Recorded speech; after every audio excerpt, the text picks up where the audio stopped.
Ancient Rome built empires, roads, and myths, but it also buried questions no one has answered for 2,000 years. Legions vanish without a trace. Emperors drop dead under mysterious lightning strikes. Strange machines hum in dusty tombs, out of time and out of place. Behind every marble column, a secret rots. Tonight, we don't uncover Rome's greatness. We dig through its forgotten nightmares, the mysteries that refused to die when the empire did.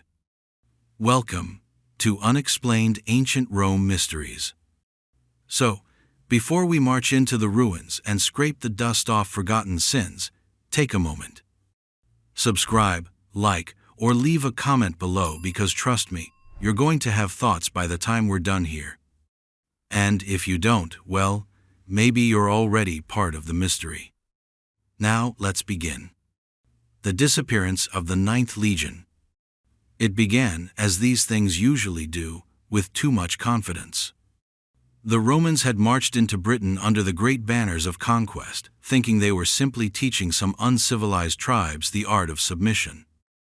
They built their forts, drank their wine, and laughed at the shaggy locals who painted themselves blue and fought like demons. And then one day, around the year 117 AD, the 9th Legion Hispana, some 5,000 hardened Roman soldiers, marched north into the mists of Caledonia. They never came back.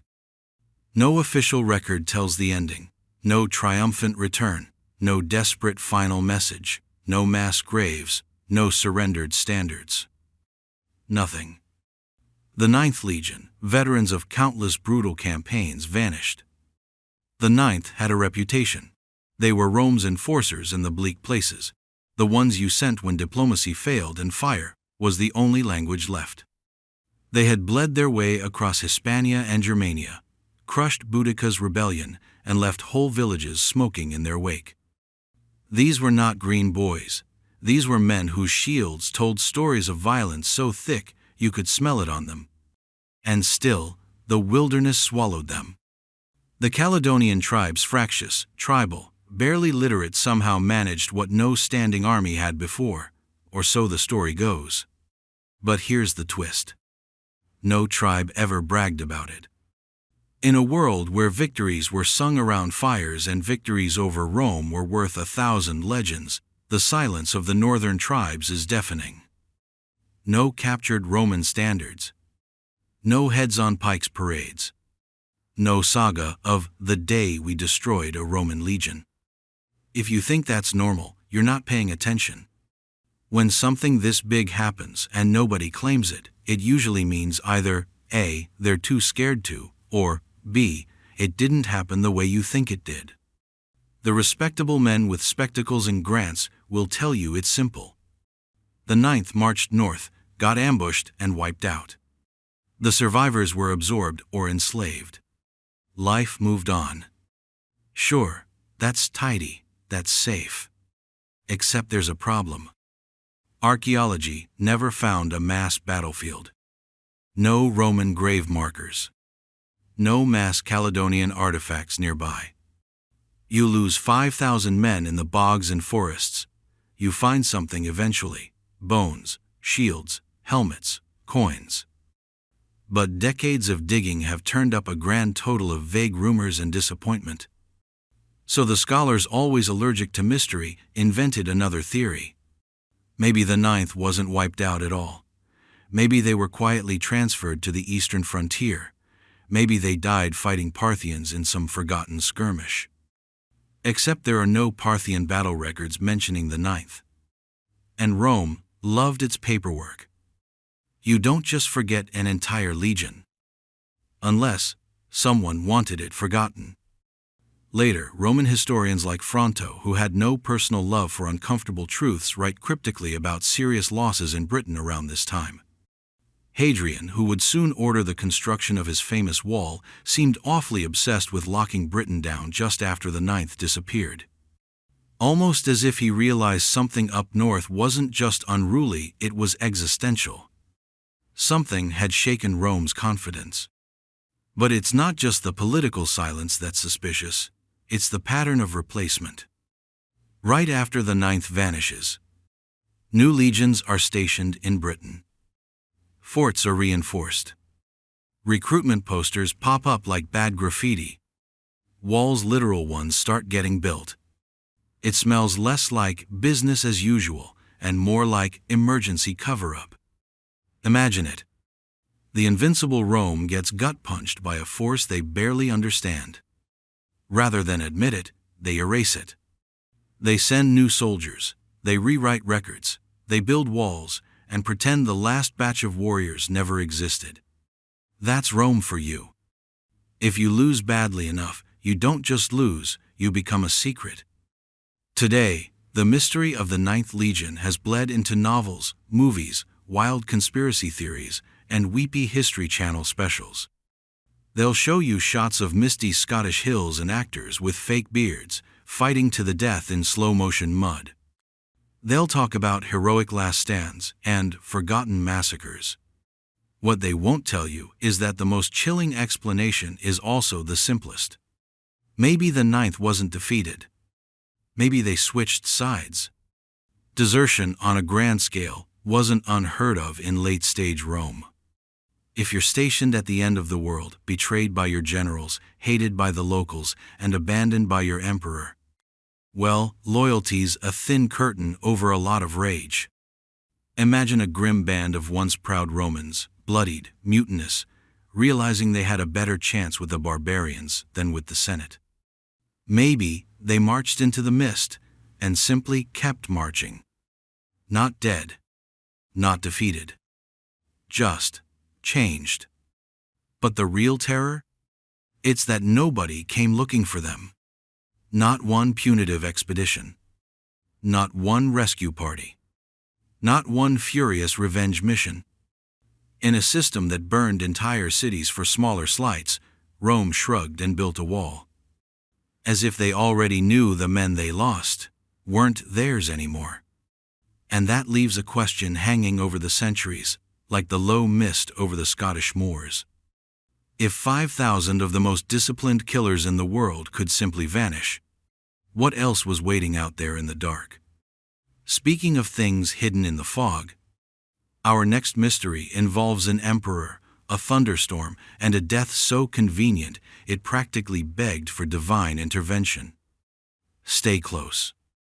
Because next, we're chasing the lightning that killed Emperor Carus, or so they wanted you to believe.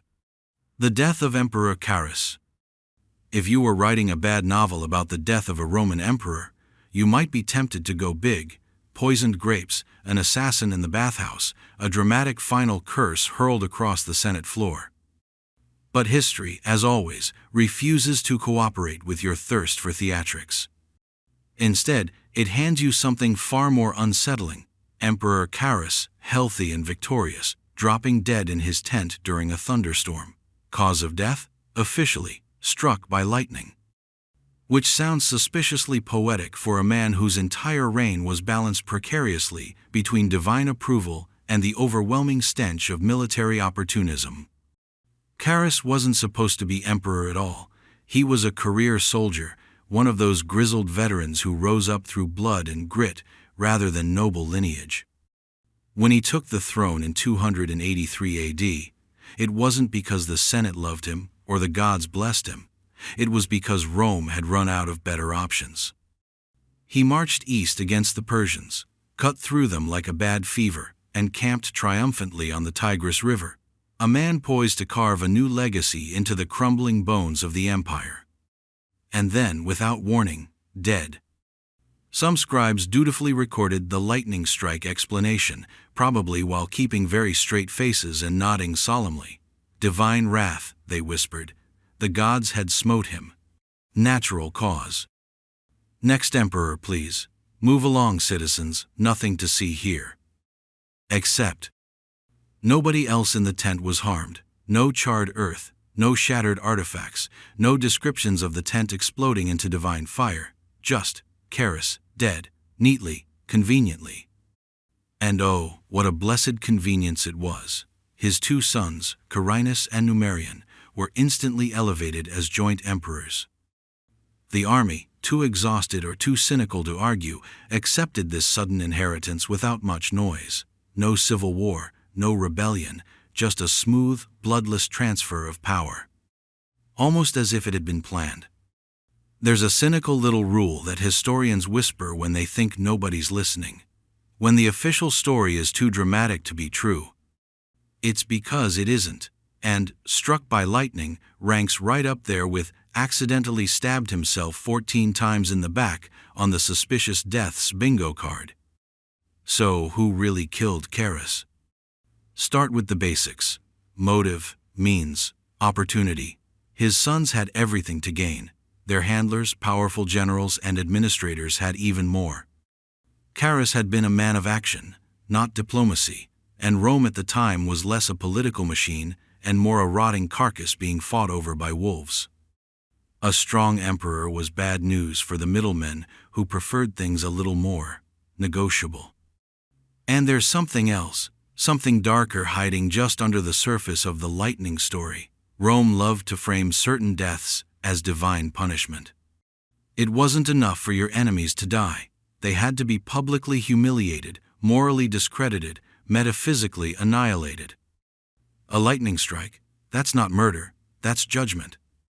It lets everyone sleep a little easier at night, knowing the heavens themselves had vetoed a man's ambitions, and it keeps inconvenient questions from getting asked by senators who valued their necks. Even the few Roman historians who mention Karis's death treat it like a footnote, as if to dwell on it would invite lightning into their own tents. Eutropius, one of the few contemporary chroniclers, simply states, "He perished by a stroke of lightning," and moves on. Nothing suspicious here, folks. Move along. Of course, the bigger question isn't how Carus died. It's why anyone cared so little. Because Karis wasn't just another bureaucrat stuffed into imperial purple. He was a general who had proven Rome could still win.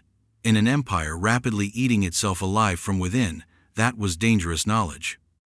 Better to let him die conveniently, to clip hope before it could grow into something uncontrollable.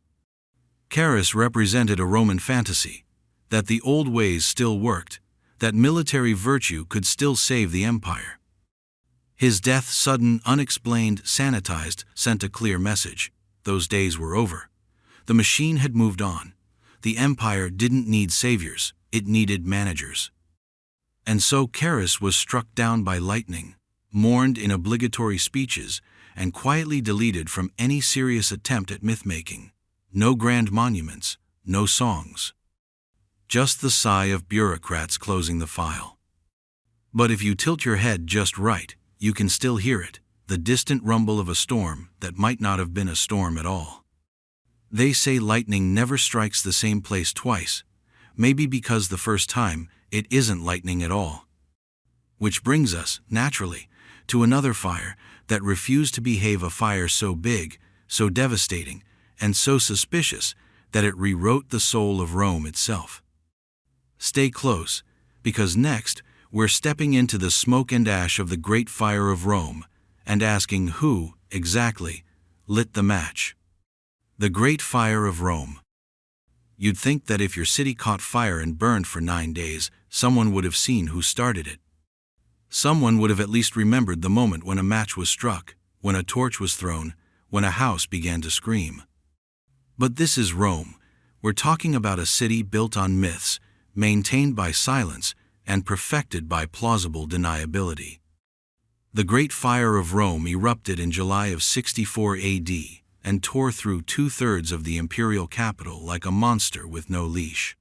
Marble crumbled, temples blackened, slums liquefied into choking rivers of ash. When the fire finally collapsed into smoke and ruin, the empire had no shortage of opinions about how it started. What it didn't have was a single honest answer. The official narrative is as slippery as oil. Some said the fire began in the shops around the Circus Maximus, that a careless merchant or an unlucky kitchen blaze got out of hand. Others, more cynical and considerably less safe to quote in public, suggested that the Emperor Nero himself had engineered the destruction. Because what better way to clear out the messy, congested, poverty-riddled center of the empire than by burning it to the ground? And what better way to build your personal golden palace, the Domus Aurea, than on the ashes of people who couldn't afford bricks? It's not exactly subtle. Within a few years of the fire, Nero unveiled massive construction projects that just so happened to benefit from the conveniently cleared real estate. Massive courtyards, golden halls, sprawling artificial lakes, a playground for a man whose ego made ordinary megalomania look like a hobby. But Nero, for all his moral deformities, wasn't stupid. He knew that if the smoke ever truly cleared, and the mob looked at the blackened skeleton of their city with clear eyes, they would come for him.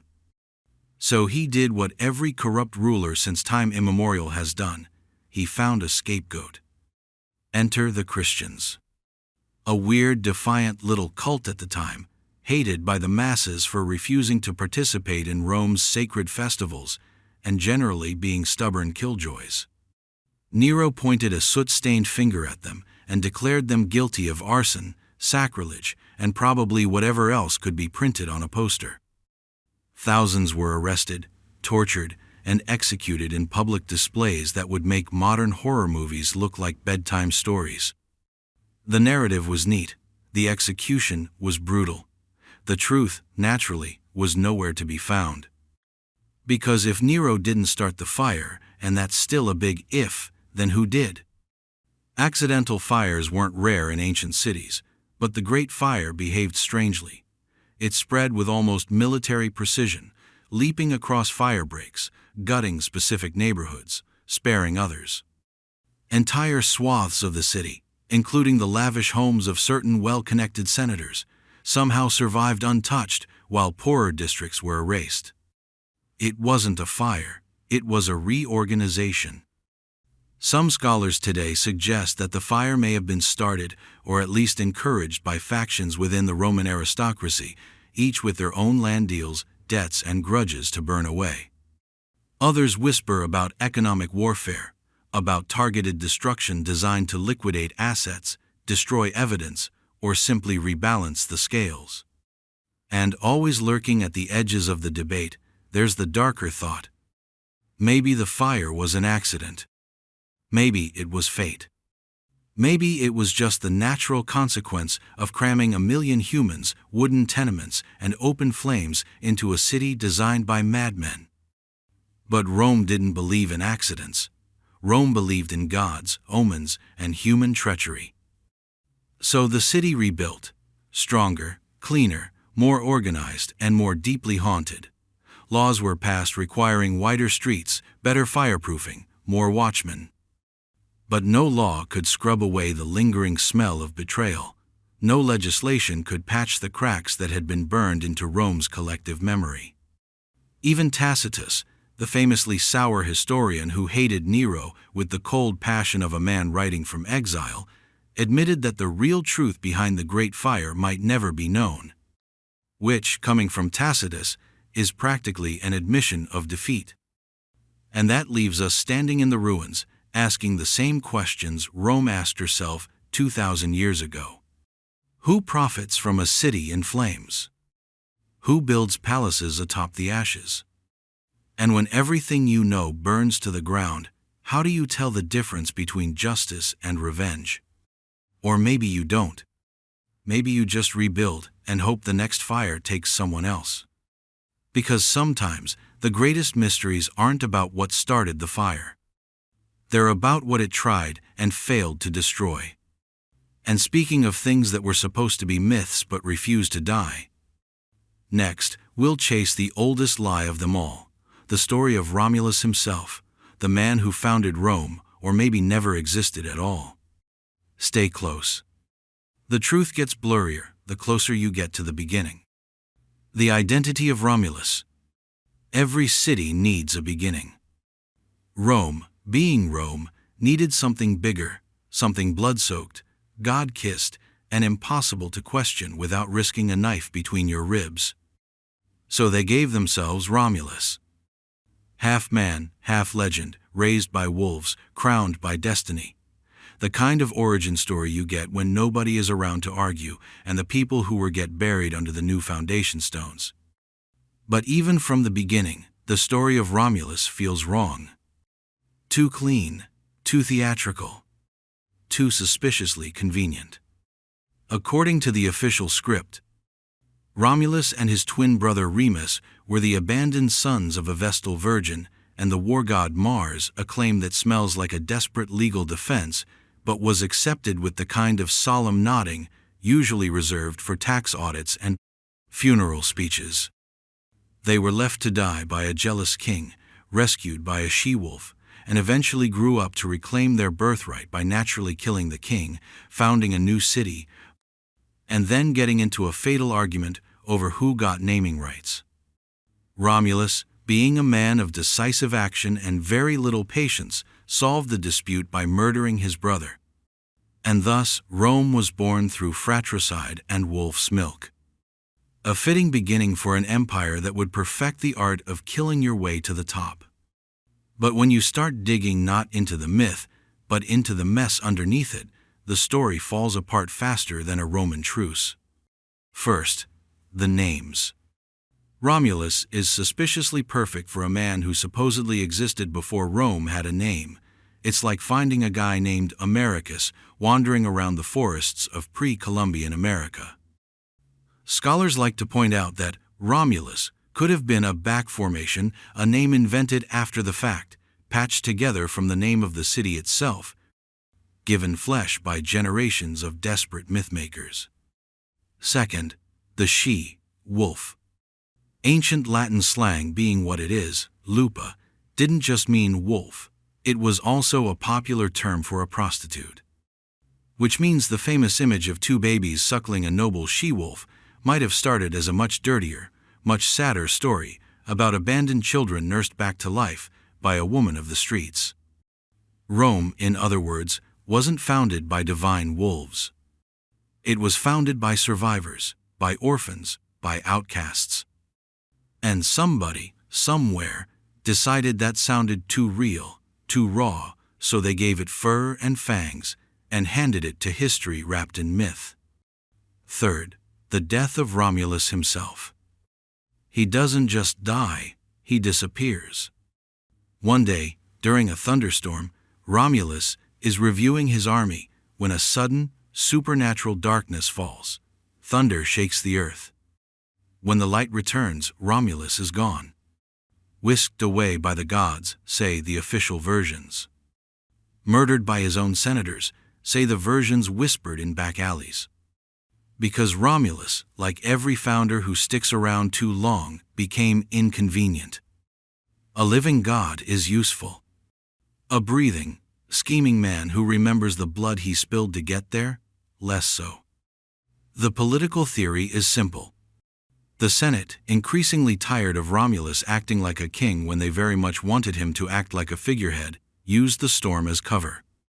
They tore him to pieces literally, according to some stories, and buried the evidence beneath the growing city. And then they told everyone he ascended into the heavens, smiling down on Rome from his new throne among the gods. Because it's much easier to worship a man when he can't contradict you. The poetic irony is so thick, you could pave a Roman road with it. Romulus, the divine founder, a man born of lies, raised by outcasts, crowned by murder, and ended by conspiracy. The perfect patron saint for a city that would spend the next 1,000 years devouring its own children in the name of glory. And if you think Rome ever really moved past that, you haven't been paying attention. But even if Romulus never existed, or if he was a composite stitched together from half a dozen petty warlords and tribal leaders, the myth mattered more than the man. Rome needed Romulus not because he was real, but because he was necessary. The lie was the foundation. The blood was the mortar. And that is the real horror of Rome's beginnings, not that they were based on violence. Everyone's beginnings are. But that they turned the violence into virtue. That they built an empire where murder wasn't just tolerated. It was sacred. And speaking of strange artifacts from a world that doesn't quite add up. Next, we'll reach across time and pick up something cold, heavy, and impossibly unexplained, the mysterious bronze dodecahedrons scattered across the ruins of Rome, objects that no one, to this day, can truly explain. Stay curious, stay suspicious. Because nothing Rome left behind was ever just decoration. If you're still here, still breathing through the dust and the dread, you might as well subscribe. Because we're only halfway through, and the story's waiting on the other side. They don't end any cleaner than the ones you've heard so far. Click like, leave a comment, or just carve your name into the ruins. Either way, history's still watching. Now back into the dark. The ghost ships of Baiae. Baiae was never supposed to last.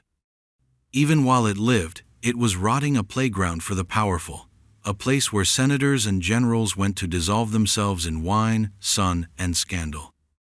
They called it the Las Vegas of ancient Rome, though even that sells it short. Vegas at least pretends it's about winning. Baiae knew it was about losing. Losing your morals, your reputation, your fortune, your soul, preferably all at once and with good lighting.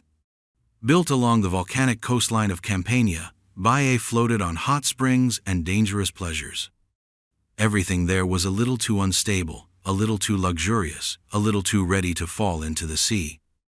And, eventually, it did. Much of Baiae today lies submerged beneath the waves, buried by the slow violence of volcanic activity, and shifting earth a sunken corpse of a city, still smiling. But in those drowned ruins, divers began to find something even stranger than marble villas and crumbling mosaics. They found ships. Massive structures of wood and bronze, far larger and heavier than anything that should have been floating off a pleasure resort. Ships that weren't built for war or travel. Ships that weren't really ships at all. Ghost ships. Some believed they were party barges, decadent floating palaces where Rome's elite could drink and dance in decadent isolation just a few yards offshore. A pleasure cruise in the loosest, sleaziest sense of the word. Others whispered that they were experimental platforms, prototypes of advanced naval technology, lost when their owners drowned in luxury or incompetence or both. And some, the ones who really paid attention, suggested something even darker. These were not ships meant to sail. They were ships meant to sink. Livy and Suetonius, always happy to gossip about the crimes of the rich, hint at monstrous parties held on ships, ships designed to collapse, capsize, and conveniently dispose of inconvenient guests. A murder weapon shaped like a pleasure craft. Invite your enemy aboard, toast to their health, and then watch the floorboards give way beneath them. Drownings disguised as accidents. Assassinations softened by laughter and the sound of lapping waves.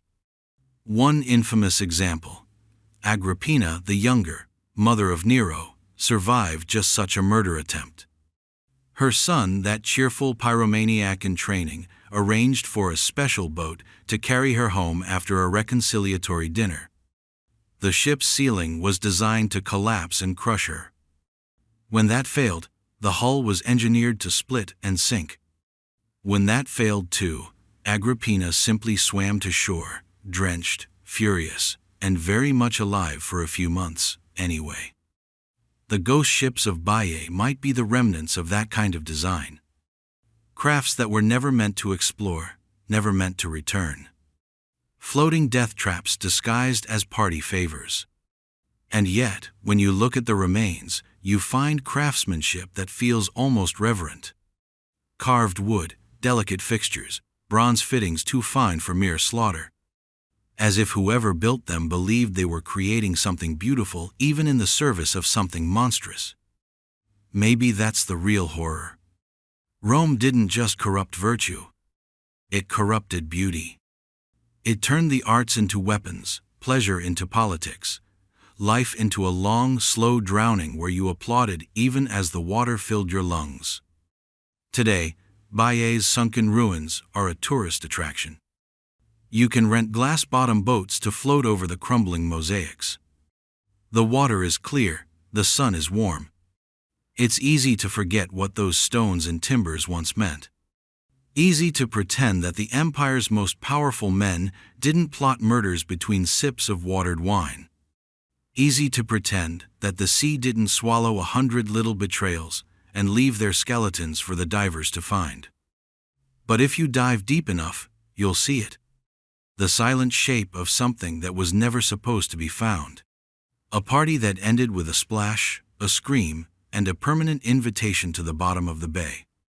And speaking of voices from the dark, next, we descend even deeper, not into water, but into whispered vengeance with the Roman curse tablets of Bath, where desperate men and women scrawled angry prayers onto lead and threw them into sacred springs, hoping that anyone was listening.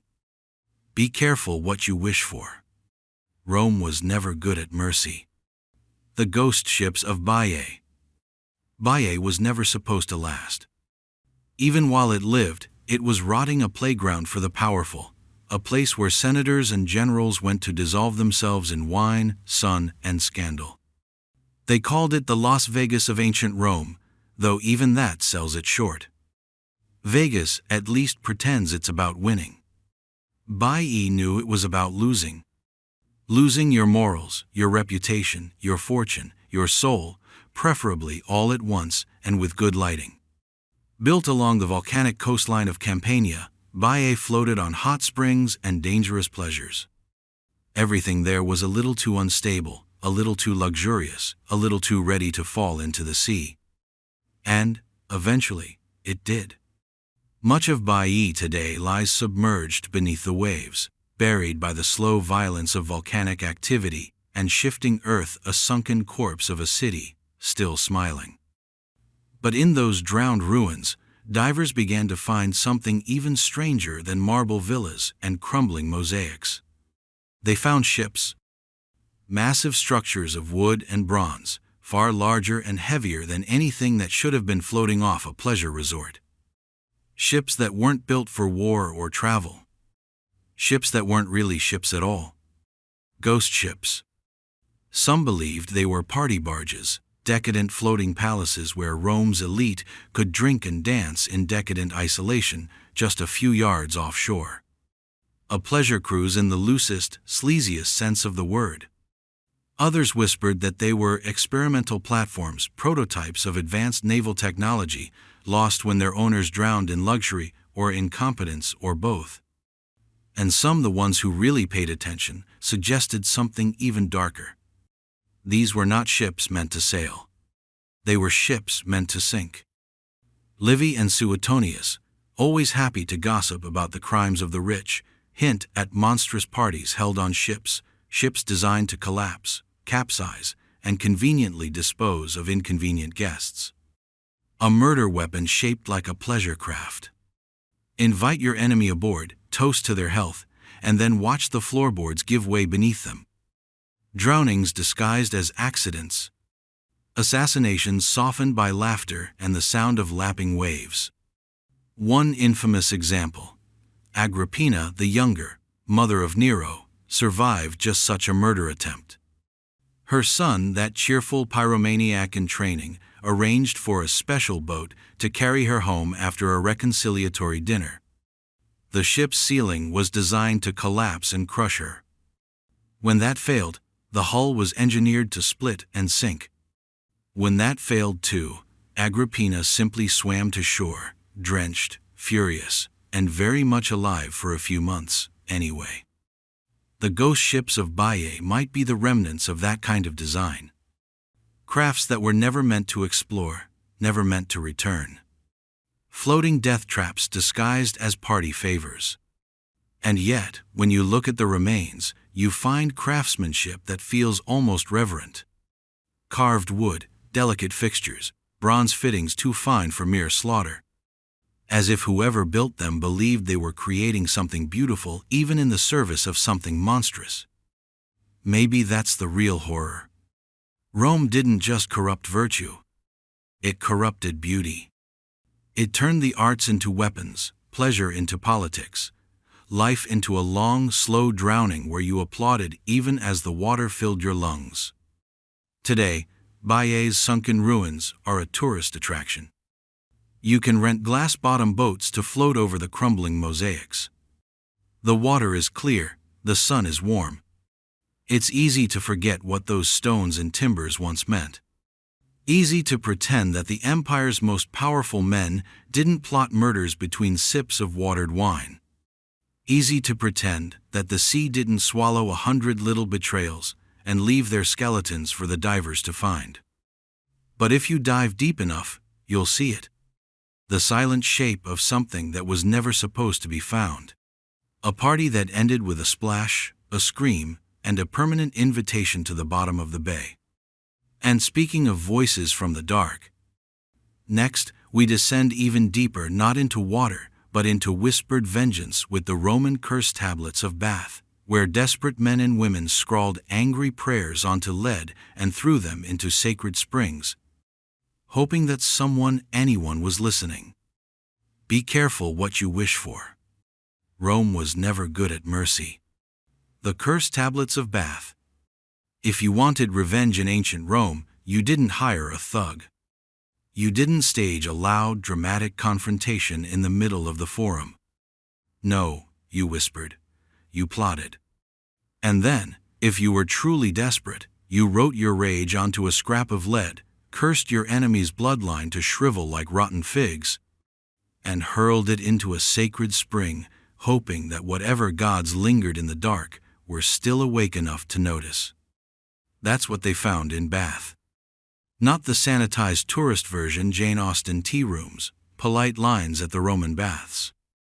But the real Bath. The ancient, foul-smelling swamp that oozed mineral water and superstition, where Romans believed the boundary between mortal complaints and divine action was paper thin. Buried in the mud, hundreds of thin, corroded lead sheets.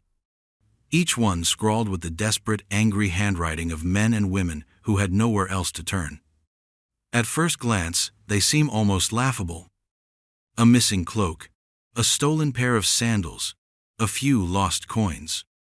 Petty grievances immortalized in lead. But when you read the curses themselves, really read them, the laughter sticks in your throat. These weren't simple requests for justice. They were full-blown declarations of spiritual warfare. May whoever stole my cloak lose their mind and their eyesight, one tablet reads. May they be unable to sleep, unable to eat, may their intestines turn to water, hisses another. Some name their suspects, offering a neat list for divine prosecution. Others leave it open-ended. Whoever has wronged me, known or unknown, named or unnamed, may they rot. There's a rawness to it that feels almost modern. The sense of helplessness, the wild hope that if you couldn't get your life back, at least you could ruin the life of the person who stole it. Revenge democratized. Pain outsourced to the gods. The Romans weren't naive about their gods either. They didn't imagine deities as benevolent listeners eager to right small injustices. They saw them as forces bribable, unpredictable, dangerous. You didn't pray to the gods. You negotiated. You bribed. You threatened. And a curse tablet was nothing less than a written contract. A legally binding request for divine intervention, filed with all the rage and legalese a desperate Roman could muster. Most were written backwards or in mirror, writing a way of twisting language itself, making it more potent for the spirits who operated outside normal human laws. Many were folded tightly, nailed shut, or pierced through physical acts meant to bind the curse into reality. And then they were thrown into water, the great dissolver, the ancient courier between worlds. The spring at Bath was dedicated to Sulis Minerva, a hybrid goddess mashed together from local Celtic tradition and Roman imperial branding. A goddess of wisdom and healing, yes, but also of vengeance. Especially when properly asked. Especially when properly paid. So imagine it. A woman stands at the edge of the steaming spring, clutching a sheet of lead scrawled with the worst words she knows. Behind her, the city hums with indifference. Before her, the water smokes, waiting. She whispers her enemy's name, folds the tablet, and throws it into the depths. No witnesses. No evidence.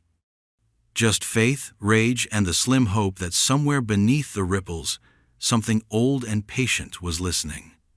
And maybe it was. Because Bath became famous for its sickly miracles and its sudden deaths. Merchants ruined. Children sickened. Soldiers crippled. Coincidence, the scholars say. Sickness, bad hygiene, political instability. Nothing supernatural. Nothing personal. But the people of Bath didn't think so. And deep down, if you're honest, neither do you. There's a part of every human heart that believes even now that words have weight. That anger leaves fingerprints. That you can poison the world with enough hate, even if your enemy never sees it coming. The curse tablets sit behind glass now, labeled and catalogued like harmless museum artifacts. But they're not harmless. They're still there, humming quietly under the fluorescent lights, tiny time bombs of rage packed into scraps of dead language. Nobody knows if the curses have expired. Nobody knows if the gods stopped listening just because we stopped believing. And speaking of divine wrath disguised as coincidence, next we turn to the strange death of Germanicus, Rome's golden boy, a man so beloved by the people, so inconvenient to the powerful, that his sudden, agonizing end still smells like poison 2,000 years later. Stay close. This is where the assassins start smiling. The poisoning of Germanicus. Germanicus, Rome's golden son, the living embodiment of an empire's hope, met his end in a way that still curdles the blood of even the most stoic historians. His death was as public as it was secret, as tragic as it was conveniently wrapped in layers of political intrigue. Here was a man adored by legions and commoners alike, a charismatic general whose victories stirred the hearts of the masses, yet whose demise served only to intensify the grim, inevitable slide of the empire into chaos. It all began, as many such tragedies do, with whispered suspicions and clandestine plots. Germanicus was the kind of military hero who could make senators weep with pride and simultaneously provoke jealous murmurs in the corridors of power. With his booming laugh and his eyes that burned with a relentless passion for Rome's glory, he seemed destined to rewrite the fate of the empire. But destiny, as always, is a fickle mistress. On a fateful campaign in the east, amid the shimmering heat of foreign lands and the watchful eyes of rival kings, Germanicus fell ill.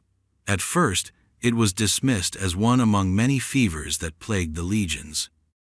After all, soldiers often succumb to diseases far more vulgar than political treachery. Yet this illness carried a bitter tang, a taste of betrayal too sharp to be natural. For whispers emerged of a sinister conspiracy of enemies in the very heart of Rome's court, risking everything to silence the man who might challenge the established order. The official narratives, penned by statesmen with tongues as silver as their coins, attributed his poisoning to an unidentified toxin, a bitter draught slipped into his cup under the cover of night. But nothing in the careful script of Roman bureaucracy ever captures the dread in the eyes of those who actually witnessed his collapse. Imagine the scene: a sumptuous banquet filled with flickering torches, murmurs of political gossip, and the ever-present scent of spiced wine. Among the opulence, a single cuplegantly handled, inconspicuously placed harbored a death so foul, it was as if the very gods had decided that Germanicus's fate should serve a dark sermon on the corruption at Rome's core. His body, once the portrait of vitality with a gait that seemed to stride toward eternal victories, turned into a vessel of mystery. Early on, his symptoms appeared as if a simple fever had taken hold, but soon his condition spiraled into convulsions, his skin taking on an otherworldly pallor.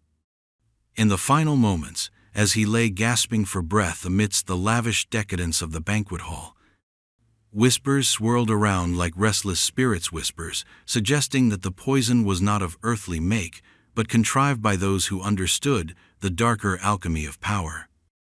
And therein lies the irony of Germanicus's fate. His very popularity had rendered him a threat. The elite, wrapped up in their own intricate webs of honor and deception, found his star too bright.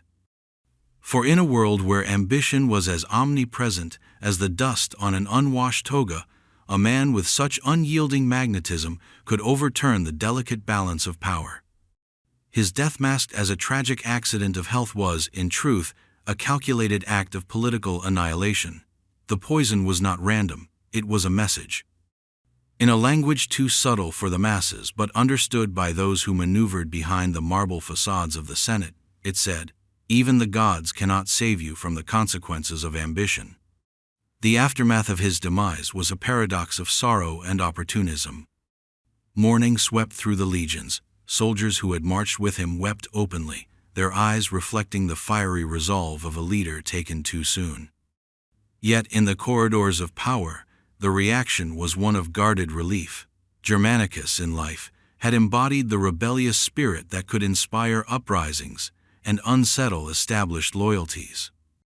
His death, therefore, was not merely the loss of a celebrated general, it was the extinguishing of a dangerous beacon of hope that could galvanize dissent against the ruling elite. Roman historians, bound by the conventions of their times and the necessity of political survival, recorded his death in terse, almost clinical fashion. Tacitus, with his ever-skeptical pen, hinted at the possibility that the toxins administered were of exotic origin, substances mixed with meticulous precision. Yet his words were couched in paradoxical admiration for a man whose legacy was now forever intertwined with foul treachery. Even Suetonius, whose biographies often danced on the edge of scandal, treated the affair with a deliberate ambiguity, as if to safeguard his own position in a system where speaking truth might lead to a silencing that rivaled that which had claimed Germanicus. Modern scholars, poring over those ancient records and piecing together scattered testimonials, remain haunted by the image of a general betrayed by the very forces he sought to nurture.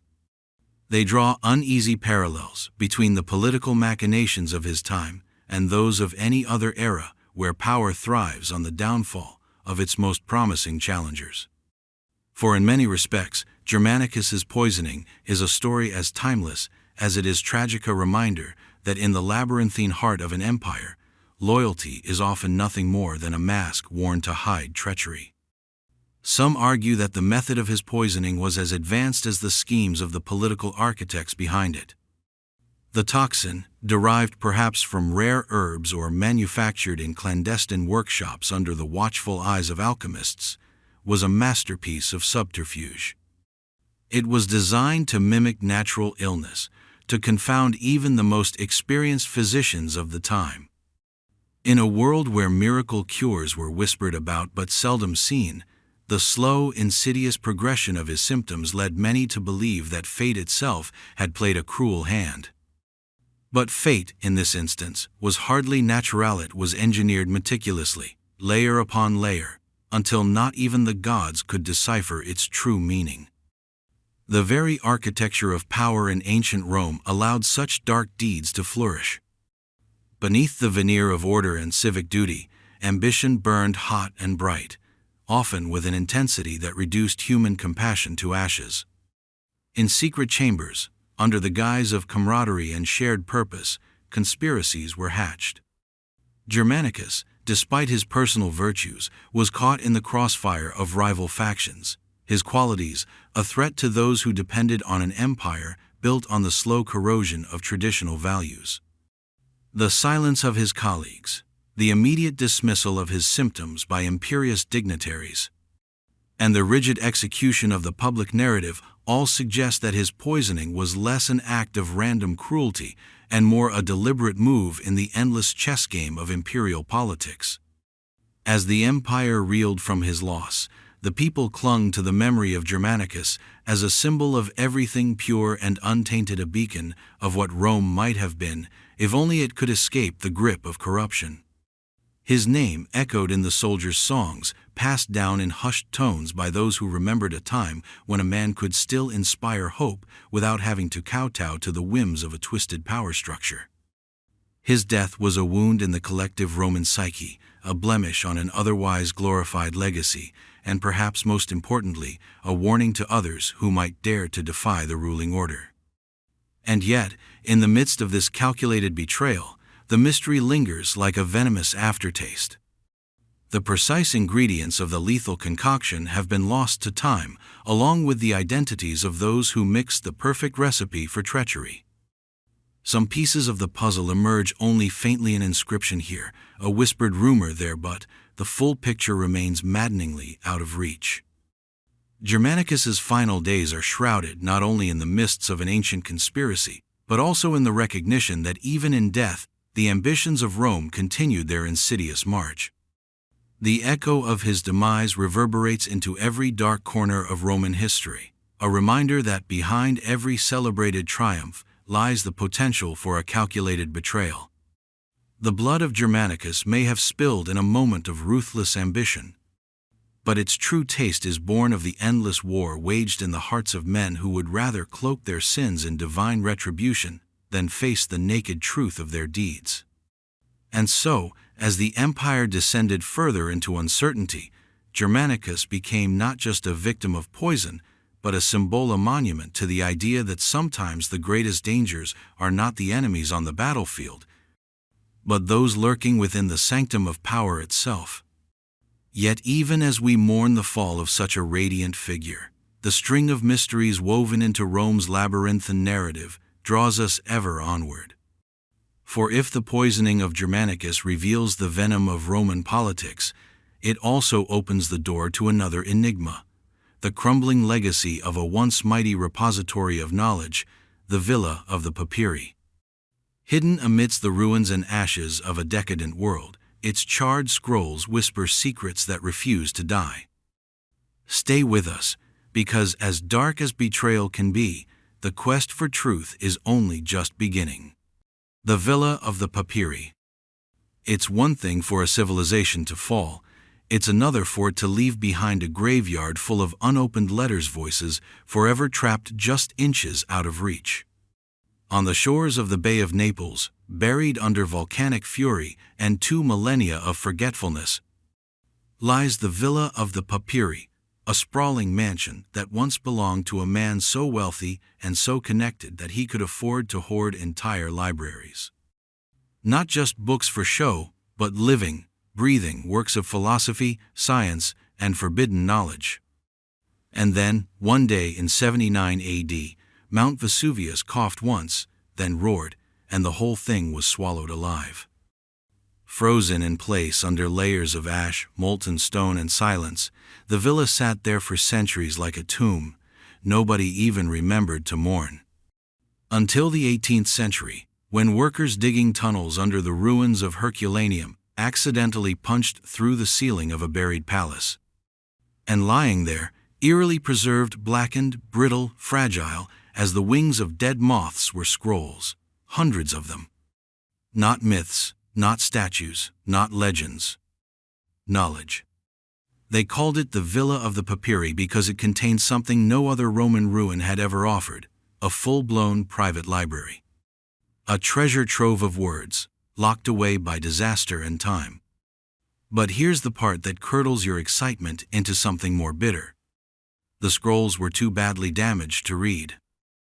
Centuries of scholars, scientists, and treasure hunters have pawed at them, trying to coax the ancient words back into the light.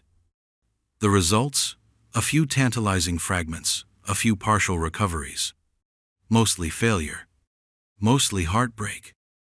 Because the papyri are carbonized, flash-cooked by the eruption into fragile black cylinders that crumble at the mere suggestion of movement. Unrolling them was like trying to unfurl a butterfly's wing after setting it on fire. Every effort ended the same way. A handful of powder and a few lost words no one would ever retrieve. Imagine it. A Roman senator's personal thoughts on democracy. A philosopher's final, bitter rebuke to the empire. An entire lost text from Aristotle. A play mocking Caesar himself. All there and utterly unreachable. It's worse than if they had been burned away completely. Because they're right there. You can almost smell the ink. You can almost hear the voice, just under the surface, screaming to be heard. In the modern era, new technologies offered hope. Multispectral imaging, X-ray phase contrast tomography basically, using the scientific equivalent of necromancy to peer through the blackness without destroying it. And it worked. A little. A few lines. A few phrases. Enough to confirm that many of the texts belonged to the Epicurean philosopher Philodemus, a man who dared to suggest that gods were indifferent, that the universe didn't care, that humans were on their own. A dangerous idea. A modern idea. An idea that, had it survived intact, might have cracked Rome's fragile, pious facade 1,000 years before the Enlightenment ever dared to crawl into the light. And that's just the scrolls we know about. Because the villa hasn't even been fully excavated. Most of it still lies under the volcanic mud, and maybe, just maybe, there are deeper chambers. Chambers full of other libraries, other scrolls, other truths. The Italian government, in its infinite bureaucratic wisdom, has stalled excavation for decades. Environmental concerns, tourism, politics, money, or maybe whisper it fear. Fear of what might be found. Because sometimes history isn't forgotten because people were careless. Sometimes history is buried on purpose. Because ideas are dangerous. Because certain truths, once read, cannot be unread. And the Villa of the Papyri is a Pandora's box waiting to be pried open. A time capsule packed not with artifacts but with arguments. Arguments Rome thought it had silenced under marble and fire. Every blackened scroll sitting in that villa is a conversation interrupted mid-sentence. A scream cut off halfway. A secret that dared to survive its own civilization's collapse. And if you think that sounds melodramatic, remember.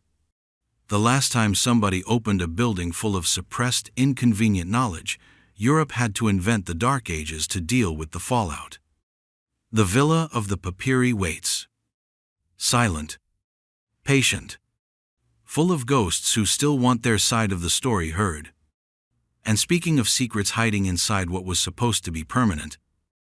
Next, we'll examine another Roman miracle that quietly outperformed modern civilization. Roman concrete. A material so good at cheating death that even now, scientists can't completely replicate it. Because sometimes the things built to last outlive even the memory of why they were built in the first place. The Roman concrete secret. Rome didn't just conquer the known world with legions and roads and laws. It conquered it with rocks. Concrete rocks. The kind of rocks that could stare down 2,000 years of earthquakes, floods, barbarian invasions, the casual apathy of history, and still not crumble. We still walk under Roman aqueducts. We still sail into harbors lined by Roman docks. Meanwhile, modern concrete, the stuff holding up your apartment, your highways, your charming strip malls starts cracking after a few decades, like it's embarrassed to exist. Somewhere, the ghost of a Roman engineer is laughing into his wine. Because Roman concrete didn't just work, it thrived. It got stronger over time. It didn't just survive nature, it made peace with it. And for a very long time, nobody could figure out why. Modern concrete is simple and stupid. Mix cement, water, sand, gravel, pour it, hope for the best. It hardens because the cement reacts with the water, forming crystals that lock everything in place. But it's brittle. Water gets in, crystals crack, the structure dies, slow and inevitable. Roman concrete? Completely different animal. For starters, they used volcanic ash pozzolana instead of just random sand. That ash didn't just fill space. It chemically fused with the lime, creating a dense, flexible matrix that adapted, self-healed, and strengthened over the centuries. It was alive, in the cold, mineral sense of the word. They didn't know exactly why it worked, not in the sterile, peer-reviewed sense, but they knew it worked. Empirically. Monolithically. They called it opus caementicium, and they used it like a painter uses a brush, extravagantly, violently, beautifully. Harbors, temples, bridges, even underwater, Roman concrete refused to die. Modern scientists finally admitted grudgingly that Roman engineers had stumbled onto a process that modern chemistry still struggles to replicate. Self-healing concrete. A structure that, when cracked, reacted with water to form new minerals, patching itself naturally. You break modern concrete, you call a repair crew. You break Roman concrete, it calls in the volcanoes. It gets better. They tailored the formula depending on where they were building. Need something that survives salt water? Add more volcanic ash. Need something that survives earthquakes? Adjust the aggregate. These weren't brainless recipes copied off wax tablets. These were living traditions of engineering, refined over centuries, passed along by men who treated stone like sacred text. And then, like so many of Rome's great achievements, the knowledge vanished. During the collapse of the empire, the expertise evaporated. Trade routes died. Volcanic ash sources were cut off. The careful, stubborn craft of Roman engineering gave way to the fast, cheap, and stupid methods of the desperate kingdoms that followed. Concrete didn't disappear completely, it just got dumber. More fragile. More human. The ruins of the old empire were left standing not because of reverence, but because nobody could figure out how to knock them down efficiently. Medieval peasants built their hovels next to crumbling aqueducts that would still be standing when their great-grandchildren's great-grandchildren were dust. A silent, accidental victory of Roman science over human forgetfulness. Today, governments and tech startups pour billions into finding new building materials that mimic what Roman engineers were doing on instinct. Self-healing concrete. Longevity concrete. Durable, carbon-neutral cement. They hold conferences and slap each other's backs and write grant proposals, celebrating how clever they are. Meanwhile, in the dusty bones of abandoned Roman ports, 2,000-year-old concrete quietly chuckles and holds the line against the tide. No funding needed. No press release necessary. There's something almost humiliating about it. We like to think of ourselves as the peak of human achievement. Space travel, smartphones, nanotech. And yet, when it comes to something as simple as build a thing that doesn't fall apart when it rains, we're still trying to catch up to a bunch of guys wearing tunics and sandals, arguing in bad Latin. Maybe that's why Roman concrete remains such a delicious mystery. Because it reminds us that the future isn't always forward. Sometimes the future is buried under ash, waiting for the arrogant to realize they've been building ruins all along. And speaking of things sacred to Roman pride and doomed to ironic disappearance, next, we'll chase another symbol of empire lost to the mists of defeat. The golden eagles of the Roman legions, the sacred standards that were supposed to be invincible. Until one slipped through Rome's fingers and vanished forever. Stay sharp. Symbols have a nasty habit of outliving the empires that swear to protect them. The lost eagle of the 17th Legion. In Rome, some things were more sacred than life. The golden eagle, the Aquila, was one of them. A standard, sure. A military banner, technically. But also a soul. Every legion marched under the watchful gleam of that eagle, its wings spread, its beak poised like a silent promise that Rome was eternal. That victory was inevitable. That death was a small price to pay for belonging to something greater than yourself. Lose a battle? Shameful, but survivable. Lose the eagle? That was sacrilege. The kind of dishonor that rotted a legion from the inside out. Which makes what happened to the 17th Legion not just a tragedy but an existential crisis. In 9 AD, 3 Roman legions, the 17th, 18th, and 19th, marched into the thick, dripping forests of Germania, chasing shadows, and a few minor rebellions. Their commander, Publius Quinctilius Varus, was confident. After all, these were German tribes' unruly barbarians, no match for Roman steel and Roman order. What Varus didn't know, what he refused to see, was that he'd been led into a trap. The local chieftains, who had played the game of Roman diplomacy for years, were done pretending. Led by Arminius, a man who had once been trained by Rome itself, the tribes united for one glorious, furious betrayal. The Roman columns stretched thin in the narrow passes. The rain turned the roads to rivers of mud. The wagons bogged down. The soldiers' armor became anchors. And then the forests erupted. Spears from the trees. Axes from the mist. Wolves howling, not animals, but men, finally remembering that they were free. Rome's order shattered under the chaos of ambush after ambush. It wasn't a battle. It was a hunt. The 17th Legion broke and bled in the mud. And somewhere in that madness, the eagle was lost. No desperate last stand around the standard. No heroic rescue mission. Just blood, screams, and the sinking realization that everything they had been taught about Roman invincibility was a lie. When the smoke finally cleared days later, 3 entire legions had ceased to exist. Not just defeated, erased. Varus himself, seeing the trap too late, fell on his own sword. A small mercy compared to what happened to his soldiers. The surviving officers, if there were any, were never heard from again. The 17th eagle, its wings now dipped in the blood of failure, disappeared into the dark. And back in Rome? Panic. Denial. And then a fury so pure, it shook the empire's foundations. Emperor Augustus, upon hearing the news, reportedly smashed his head against the walls of his palace, crying out, "Quinctilius Varus, give me back my legions." As if the dead could hear. As if they could answer. But no amount of imperial tantrums could change the facts. The eagles, the symbols of Roman immortality, were in enemy hands. To lose an eagle was to lose Rome's very soul.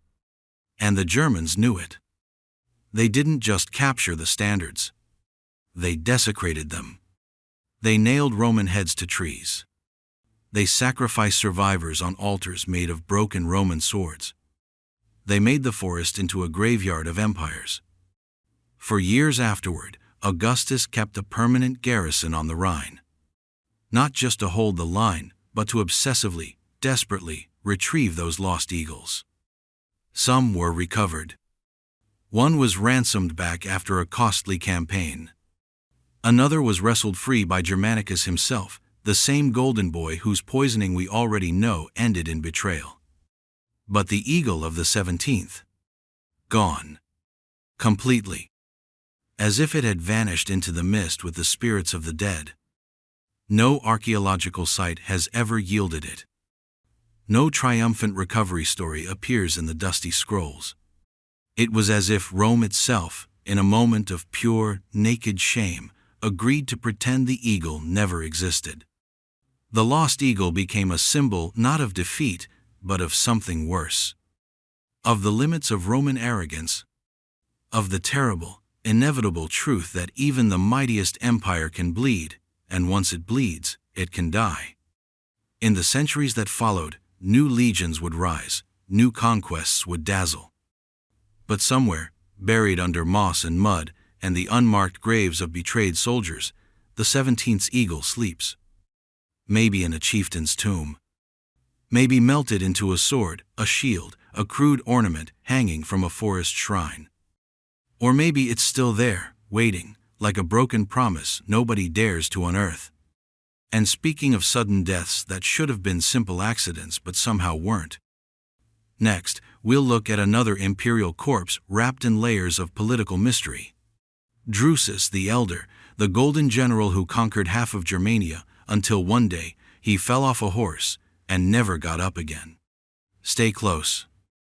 The line between accident and assassination, was always paper-thin in Rome.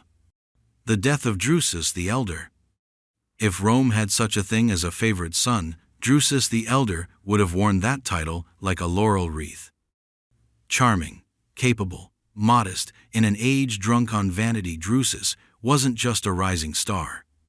He was the comet everyone expected to crash gloriously into the throne of empire someday. And why not? He had everything. He was the stepson of Augustus himself, married into one of the oldest bloodlines, beloved by soldiers and senators alike. In a Rome where survival often depended on how deeply you could stab a colleague in the back without leaving fingerprints, Drusus somehow kept his hands relatively clean. He was busy carving Rome's destiny into the northern frontiers, fighting deep into the wilds of Germania, taming rivers and tribes with equal ease. He wasn't just winning battles, he was winning loyalty. Legions chanted his name. Governors sent breathless reports to Rome, painting him as the next Alexander. Even Augustus, who trusted almost no one, gave Drusus the kind of latitude normally reserved for gods and myths. And then, in the middle of yet another triumphant campaign, Drusus fell off his horse and died. Just like that. No bloody battlefield. No heroic last stand. Just a broken leg, a lingering fever, and the slow, pitiful crumbling of one of Rome's brightest hopes. Officially, it was an accident. An unlucky tumble during a routine ride. A warrior's death, softened for the historians into something dignified and tragic. But unofficially? Unofficially, Rome smelled a rat. Because this wasn't just some junior officer. This was Drusus. A man on track to become emperor. A man who inconveniently for some might have reformed Rome before it could rot from within. And there were no shortage of people who had good reasons to see him dead. Tiberius, his own brother, or more precisely, his half-brother, benefited immediately. With Drusus gone, Tiberius became the favored heir of Augustus, the stepping stone to becoming emperor himself. Never mind that Tiberius, for all his military competence, was a brooding, bitter figure, more comfortable sulking in self-imposed exile than dazzling a Senate crowd. With Drusus gone, he didn't have to be beloved. He just had to be available. Then there were the Senate factions. Drusus was popular with the army, dangerously popular. In an empire where charisma could flip a legion faster than a Senate decree, too much affection from the rank and file was a red flag waving over a bottomless pit. And there's the small, delicious detail that Livia Augustus's wife, Tiberius's mother, had a long and storied reputation for nudging history in the right direction when it came to the family succession. Subtle poisonings. Discreet silences. A whispered word here, a cancelled invitation there. Nothing you could indict her for, but everything you'd bet your last denarius she orchestrated. Drusus, healthy and victorious, was a complication she didn't need. So what really happened? The conspiracy theories are as thick as the German forests he died conquering. Some say the horse was tampered with, the saddle cut, the beast drugged, the terrain manipulated. Others suggest that the fall was real, but the lingering sickness that followed wasn't, that a little help from certain herbs could have turned a broken bone into a fatal fever. Or maybe, just maybe, it was simpler than that. Maybe he didn't fall at all. Maybe someone made sure he stayed down. The ancient sources, predictably, dance around the event like nervous courtiers avoiding a cursed throne. Tacitus, ever the pessimist, suggests only that fate took Drusus early, as if fate were just another senator with a poisoned dagger tucked into his toga.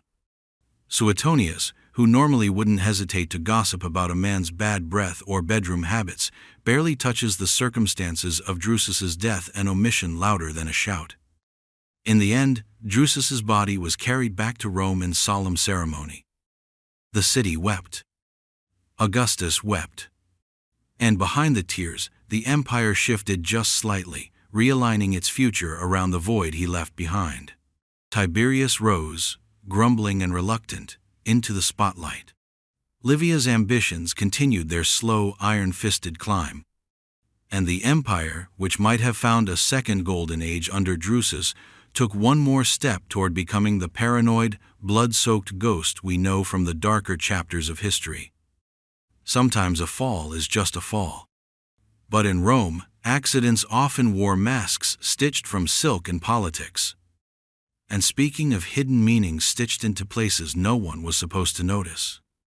Next, we'll move from the high ranks of empire into the graffiti-splattered walls of the Roman underworld, the Lupanar of Pompeii, where even the brothel graffiti hides mysteries scholars still can't quite explain.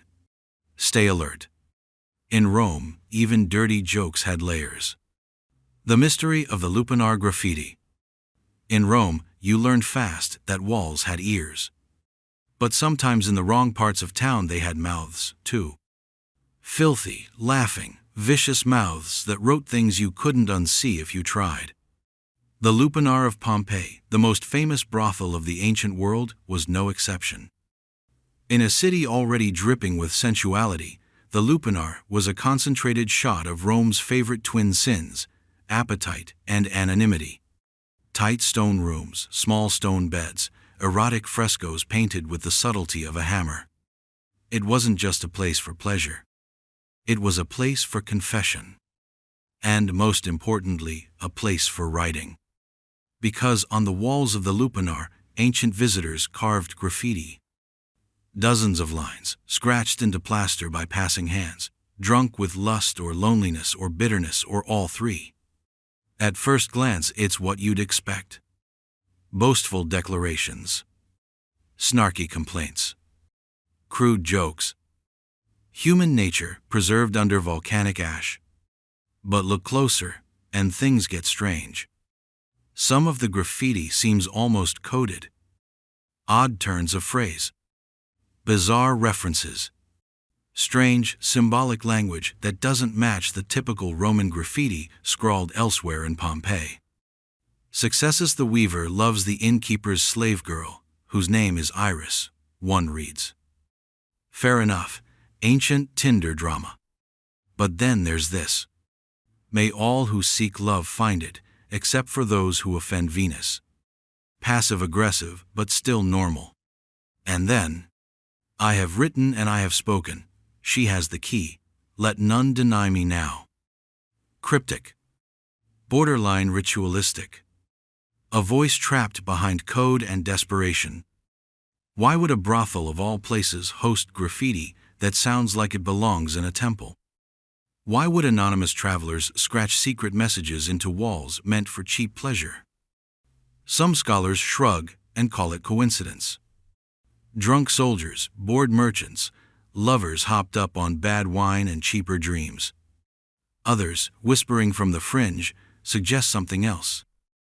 The Lupanar wasn't just a brothel. It was a crossroads. The place where classes, cultures, and cults bled together. Where information could be traded as easily as coin. Where loyalty could be bought and betrayal whispered into the dark. And maybe, just maybe, some of the graffiti wasn't about sex at all. Maybe it was about power. About oaths. About deals struck with gods older than Rome itself. One theory cautiously entertained even by serious archaeologists suggests that some of the Lupanar graffiti could be related to initiations into underground mystery cults. Venus wasn't just the goddess of love. She was also the gatekeeper between mortal lust and divine madness. And what better place to swear loyalty or plead for favor or curse a rival than a place where the boundaries between shame and sanctity were already paper-thin? Some of the frescoes themselves seem to hint at it. Scenes of not just sexual acts, but bizarre combinations of symbols. Keys, birds, strange hand gestures. The kind of iconography that mystery cults adored, hiding entire systems of belief in things you could laugh off if questioned. After all, who's going to interrogate a sex painting? Who's going to decode a prayer carved by a drunk in a whorehouse? Maybe nobody. Maybe that's why it worked. And when Pompeii finally met its brutal end, buried alive under the molten rage of Vesuvius, the lupanar was frozen in time. Every vulgar boast, every secret plea, every encoded curse, all still there, waiting, mocking, whispering. Today, tourists shuffle through the tight corridors, snapping photos of the crumbling frescoes, giggling nervously at the stone beds.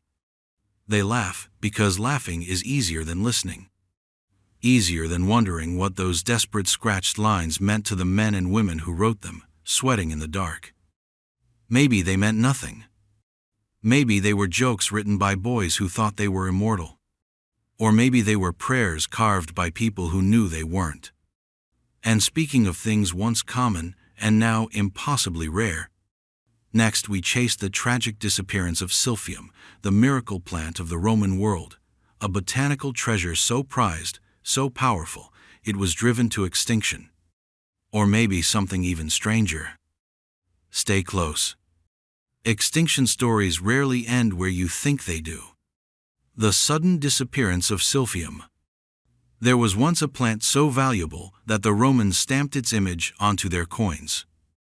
A plant so prized that it was worth its weight in silver.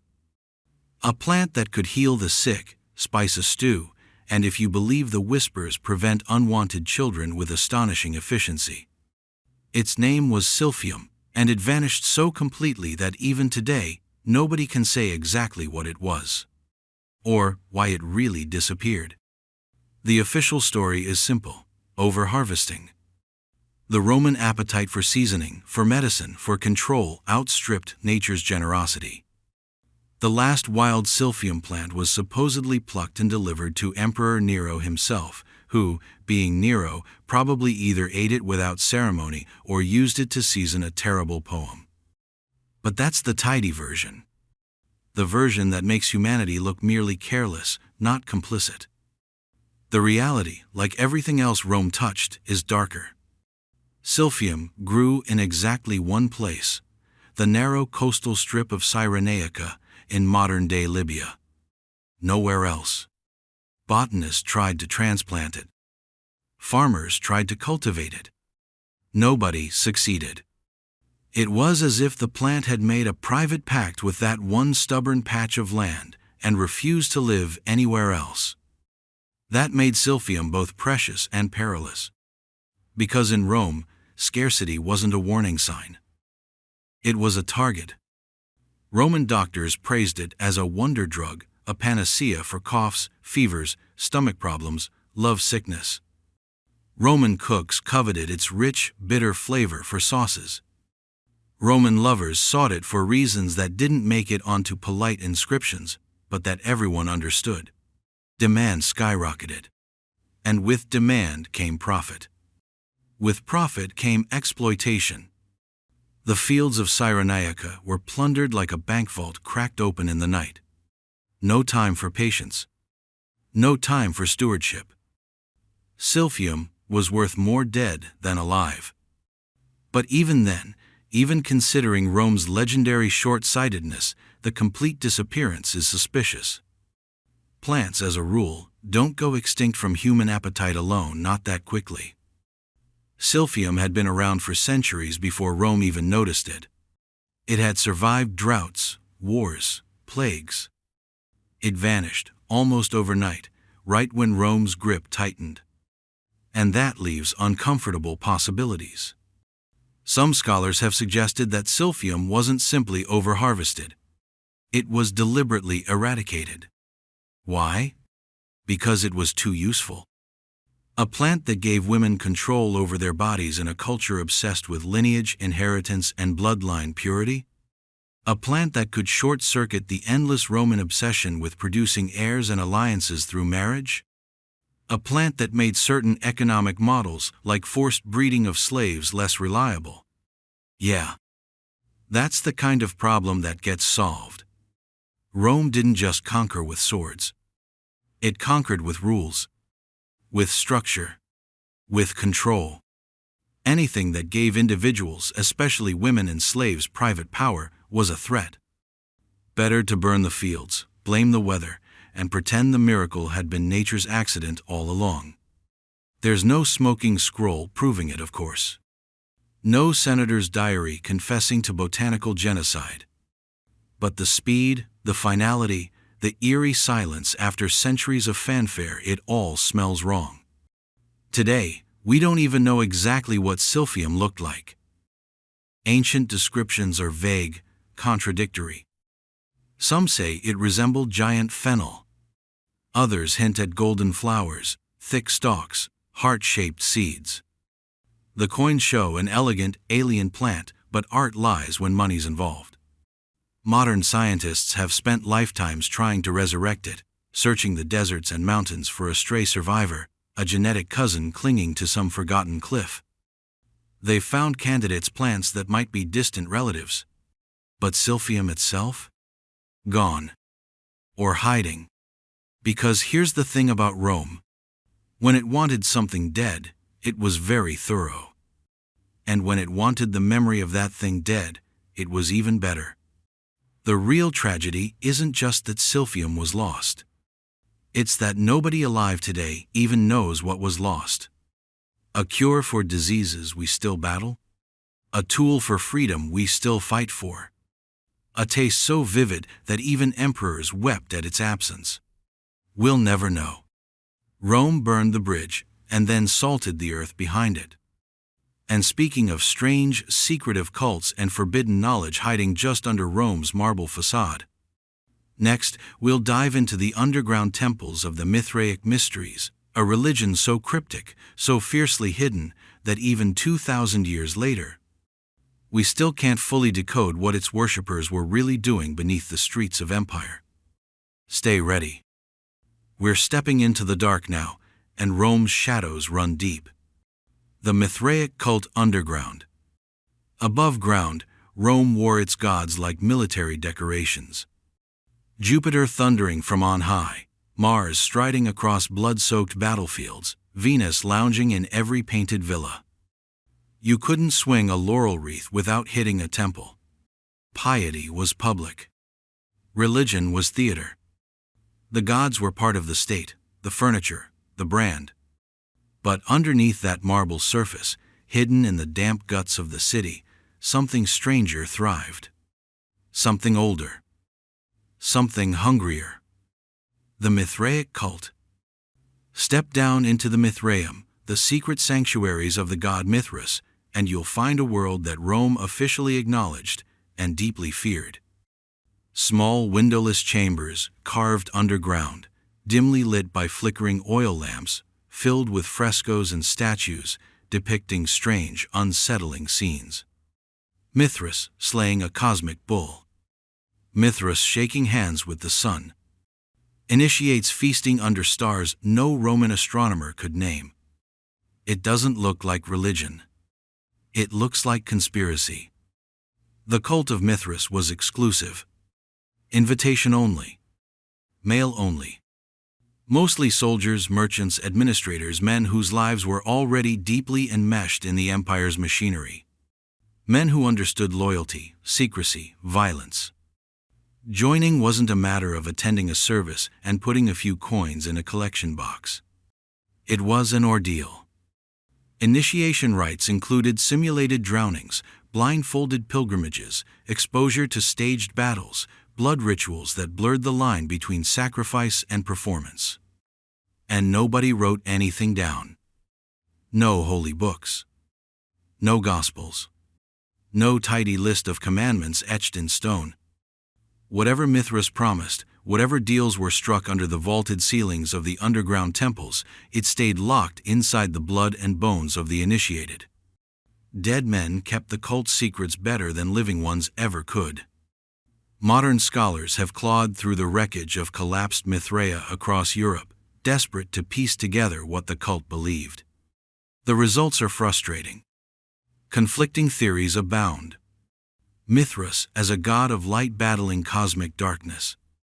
Mithras as a savior figure offering personal resurrection. Mithras as a warrior king leading the faithful into the stars. None of it fits perfectly. None of it explains the intensity, the secrecy, the sheer paranoid structure of the cult. Because this wasn't a casual club. It was a lifeline. A survival pact between men who lived precariously on the sharp edge of empire. Soldiers who marched through lands soaked with the blood of rebellion. Bureaucrats who watched colleagues rise and fall at the whim of emperors. Merchants who traded fortunes across oceans of uncertainty. Mithras didn't promise a comfortable afterlife or divine forgiveness. Mithras promised resilience. Brotherhood. The ability to keep marching, keep surviving, even when the whole rotten world tried to swallow you whole. And that made the cult dangerous. Because loyalty that strong, secrecy that deep, could be used for things far beyond private worship. Was Mithraism a religion? Or was it something closer to a network? A shadow society embedded in Rome's bloodstream, immune to imperial oversight? An invisible brotherhood that answered to no senate, no emperor, no visible god. If it was, they succeeded brilliantly. For centuries, the cult spread like an underground river, invisible on the surface, reshaping the world beneath the feet of ordinary citizens. At its height, there were Mithraea under forts in Britain, in ports in Gaul, in villas in Italy, in markets in Syria. Connected, secret, pulsing with a rhythm Rome couldn't quite regulate. And then, almost as mysteriously as it rose, it vanished. Christianity, ascending like a blade from the shadows, swept the old mystery cults aside. Mithraea were buried, sealed, abandoned.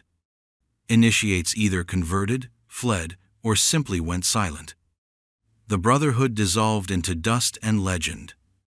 Today, you can still walk into a preserved Mithraeum crouch under the low suffocating ceiling, stare at the faded murals of Mithras stabbing the cosmic bull. Sit on the stone benches where men once swore oaths that no one recorded. But you'll never really know what they said. You'll never know what secret kept them loyal to the cult long after Rome stopped being loyal to anything. You'll just feel it, the weight of something unspeakable pressing against your chest. A religion too dangerous to survive. A mystery too sacred to explain. And speaking of abandoned frontiers and walls built out of fear, not faith. Next, we'll travel to the windswept edges of the empire, to the Antonine Wall, Rome's forgotten northern outpost, and the mystery of why an empire so obsessed with conquest suddenly turned around and walked away. Stay sharp. Retreat is just another word for secrets left behind. The real fate of Cleopatra and Caesarion. History likes clean endings. Dead queens, fallen kingdoms, nice little tombs with neat little epitaphs. But when Cleopatra died, the last pharaoh of Egypt, the last living breath of a dynasty that had outlived gods and generations, Rome didn't just end a kingdom. It rewrote a future. And the real mystery isn't Cleopatra's death. It's what happened to her son, Caesarion. Born Ptolemy 15, Philopator Caesar, because the Ptolemies never missed an opportunity to name themselves like prize horses, but known more simply as Little Caesar. The son of Cleopatra and, very possibly, Julius Caesar himself. A boy who, by blood, had a claim to Egypt. And maybe, just maybe, a claim to Rome. A boy who was, therefore, a threat. When Cleopatra fell, whether by snakebite, dagger, poison, or a calculated retreat into legend, Caesarion became an urgent problem for Octavian. Octavian, soon to rebrand himself as Augustus, the first emperor of Rome, needed legitimacy. He needed a clean slate. He needed no awkward bloodlines wandering around with stronger ancestral resumes than his own carefully manufactured image of divine destiny. Caesarion was a glitch in the system. The living proof that Julius Caesar had left behind an heir that wasn't Octavian. A rival. A symbol. A ticking time bomb.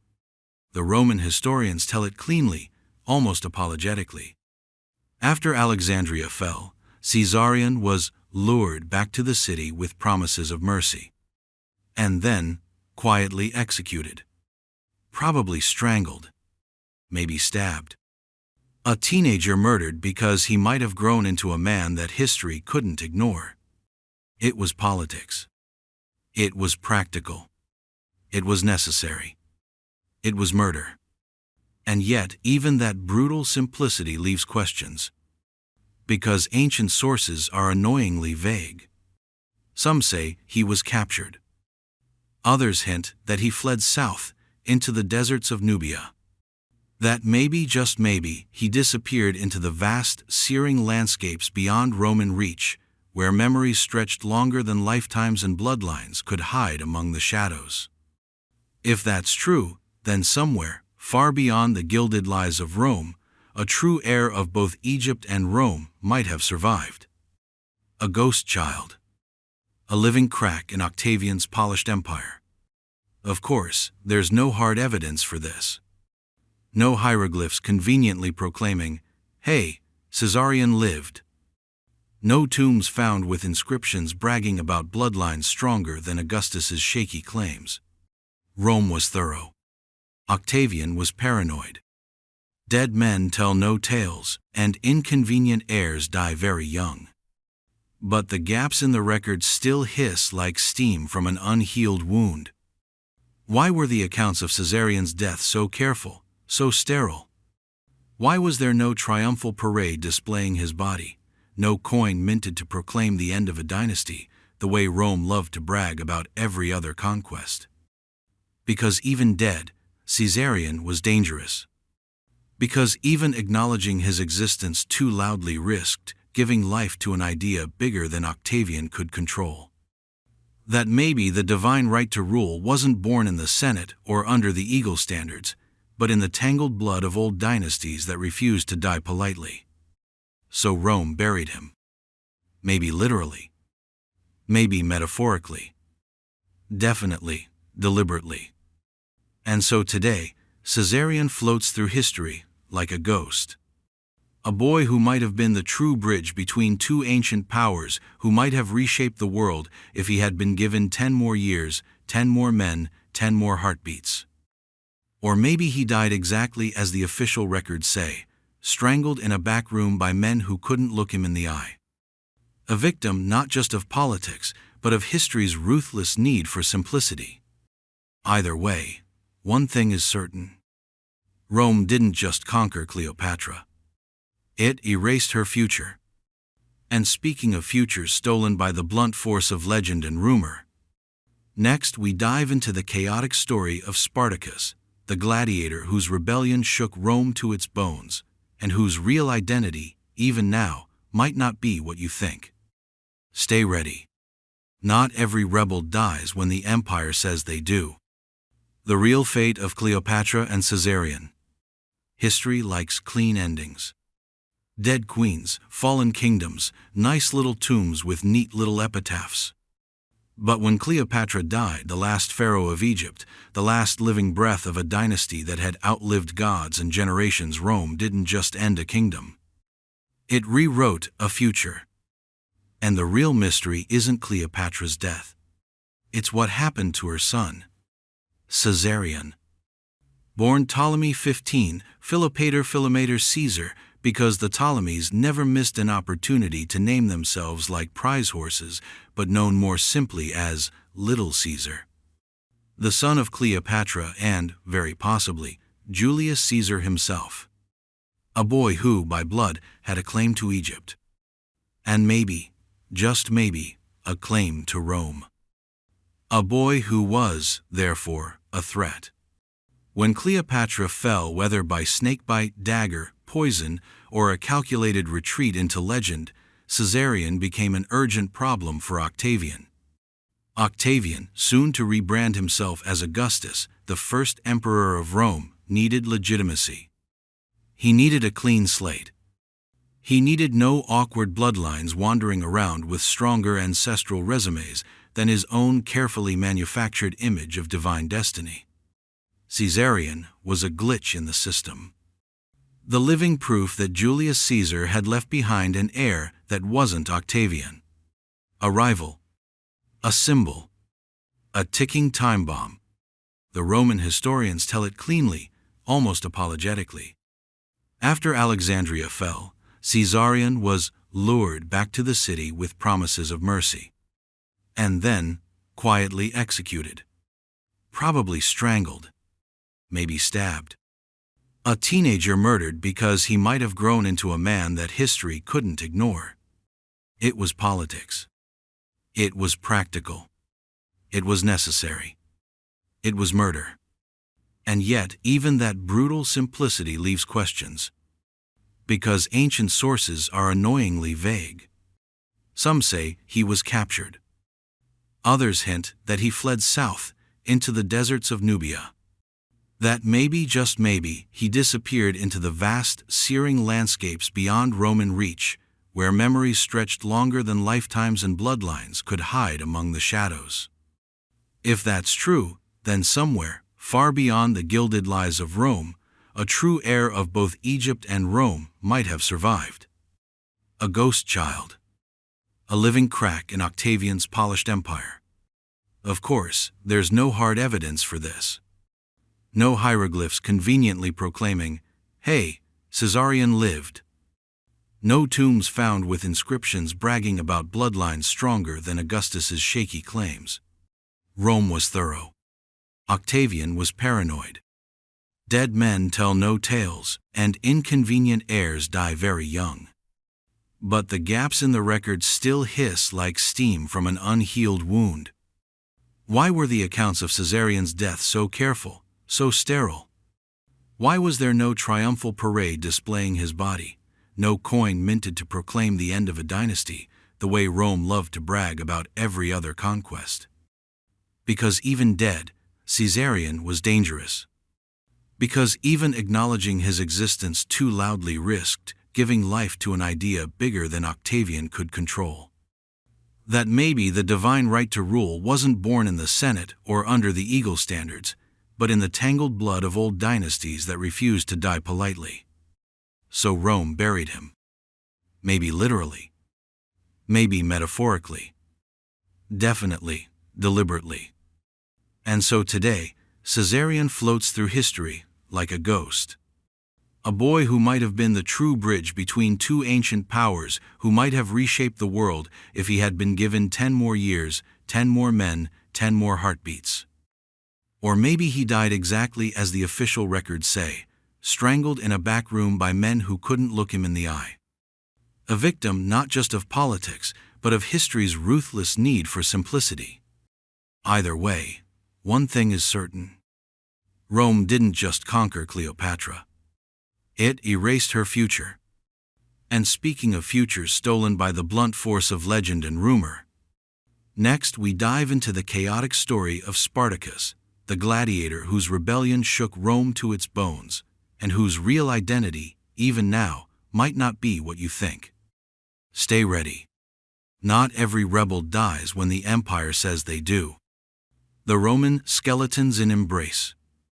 Death is usually a lonely business. One body, one grave, one grim silence. But every so often, the earth coughs up something that doesn't fit the script. Two skeletons, locked together in an eternal embrace, buried side by side, or rather, intertwined so tightly that even the centuries couldn't pry them apart. It sounds almost romantic. Almost. Until you remember that this is Rome. And Rome didn't do sentimentality without a price. The so-called lovers of Modena, two skeletons unearthed in 2019, instantly captured imaginations.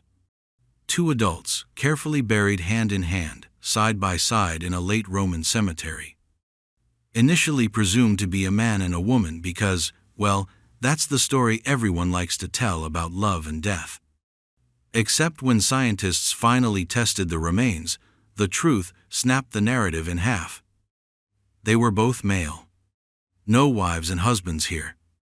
No easy romance to tuck into a greeting card. Just two men, buried together by choice or by force, depending on which ghost you ask. Theories piled up like coins on Charon's ferry. Brothers, some said. Soldiers, others suggested, comrades who had fought and died together in a world where loyalty meant more than blood. Or whispered more quietly lovers, hidden in a society that had strict ideas about how certain kinds of affection were supposed to look. Because Rome, for all its orgiastic reputation, wasn't the free-for-all playground modern minds sometimes imagine. Public morality, especially by the time of late antiquity, was tightening. Christianity was rising. Social roles were sharpening their knives. And two men choosing to face death side by side could have been a quiet rebellion against all of it. But what really chills the blood isn't the embrace itself. It's the way it was preserved. The careful positioning. The undeniable deliberateness. Somebody, maybe a friend, maybe a family member, maybe a gravedigger bound by a higher loyalty, buried them this way. On purpose. In a time when it would have been easier, safer, expected even, to separate them into proper, respectable graves. To erase the bond that had clearly outlasted everything else. But they weren't separated. They were entombed together, a silent, stubborn monument to something stronger than death and stronger than the empire that thought it could outlive everything. And the real mystery lingers like a chill behind the eyes.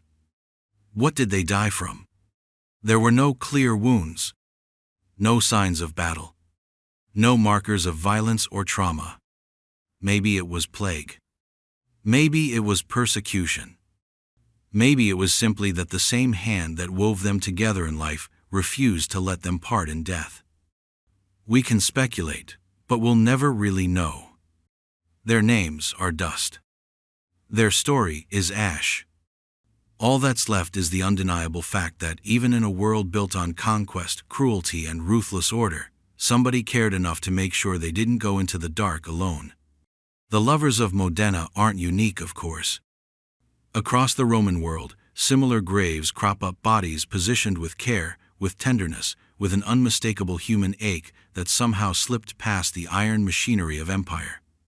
Because no matter how many laws you write, no matter how many standards you raise over burning cities, you can't legislate the heart. You can't kill devotion with decrees. You can't erase love with stone tablets. Rome tried, sometimes. It failed, always. And that's the crack in the marble facade that empires fear the most. Not that people will rebel in anger, but that they will endure, stubbornly, quietly, without permission. And speaking of rituals that didn't ask for permission, bloody, ecstatic, and utterly out of Rome's control.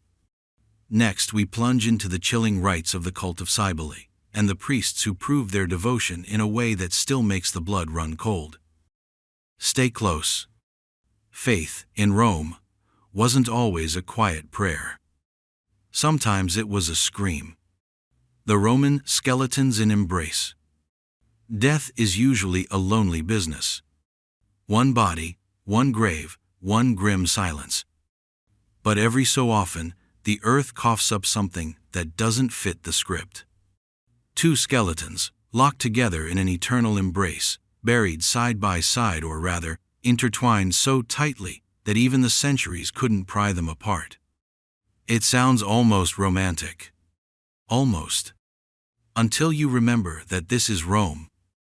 And Rome didn't do sentimentality without a price. The so-called lovers of Modena, two skeletons unearthed in 2019, instantly captured imaginations. Two adults, carefully buried hand in hand, side by side in a late Roman cemetery. Initially presumed to be a man and a woman because, well, that's the story everyone likes to tell about love and death. Except when scientists finally tested the remains, the truth snapped the narrative in half. They were both male. No wives and husbands here. No easy romance to tuck into a greeting card.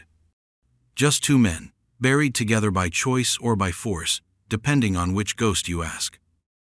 Theories piled up like coins on Charon's ferry. Brothers, some said. Soldiers, others suggested, comrades who had fought and died together in a world where loyalty meant more than blood. or whispered more quietly lovers, hidden in a society that had strict ideas about how certain kinds of affection were supposed to look. Because Rome, for all its orgiastic reputation, wasn't the free-for-all playground modern minds sometimes imagine. Public morality, especially by the time of late antiquity, was tightening. Christianity was rising. Social roles were sharpening their knives. And two men choosing to face death side by side could have been a quiet rebellion against all of it. But what really chills the blood isn't the embrace itself. It's the way it was preserved. The careful positioning. The undeniable deliberateness. Somebody, maybe a friend, maybe a family member, maybe a gravedigger bound by a higher loyalty, buried them this way. On purpose. In a time when it would have been easier, safer, expected even, to separate them into proper, respectable graves. To erase the bond that had clearly outlasted everything else. But they weren't separated. They were entombed together, a silent, stubborn monument to something stronger than death and stronger than the empire that thought it could outlive everything. And the real mystery lingers like a chill behind the eyes. What did they die from? There were no clear wounds. No signs of battle. No markers of violence or trauma. Maybe it was plague. Maybe it was persecution. Maybe it was simply that the same hand that wove them together in life refused to let them part in death. We can speculate, but we'll never really know. Their names are dust. Their story is ash. All that's left is the undeniable fact that even in a world built on conquest, cruelty, and ruthless order, somebody cared enough to make sure they didn't go into the dark alone. The lovers of Modena aren't unique, of course. Across the Roman world, similar graves crop up, bodies positioned with care, with tenderness, with an unmistakable human ache that somehow slipped past the iron machinery of empire. Because no matter how many laws you write, no matter how many standards you raise over burning cities, you can't legislate the heart. You can't kill devotion with decrees. You can't erase love with stone tablets. Rome tried, sometimes. It failed, always. And that's the crack in the marble facade that empires fear the most. Not that people will rebel in anger, but that they will endure, stubbornly, quietly, without permission. And speaking of rituals that didn't ask for permission, bloody, ecstatic, and utterly out of Rome's control. Next, we plunge into the chilling rites of the cult of Cybele, and the priests who proved their devotion in a way that still makes the blood run cold. Stay close. Faith, in Rome, wasn't always a quiet prayer. Sometimes it was a scream. The cult of Cybele and the blood baptisms. Rome liked its gods orderly. Neatly sculpted, well-tempered, safely predictable. A contract. You pray, you sacrifice, you win battles. Simple, businesslike. And then there was Cybele. A goddess dragged in from the wild, hysterical East, mother of the gods, bringer of fertility and madness, who didn't ask for sacrifices. She demanded them. In blood. In terror.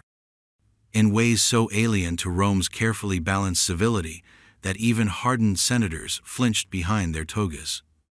Officially, Cybele, or Magna Mater, as the Romans tried to rebrand her, was integrated neatly into the Roman pantheon during the Second Punic War.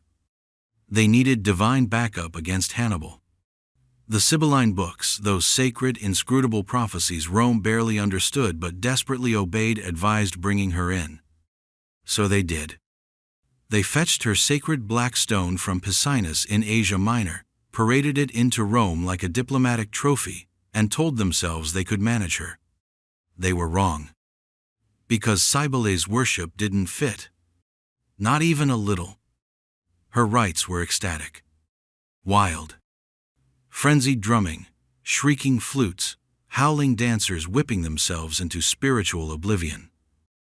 Processions of worshippers crashing through the streets in a maelstrom of sound and blood. And at the center of it all, her priests, the Gali, living embodiments of devotion, pushed to the outer limits of sanity.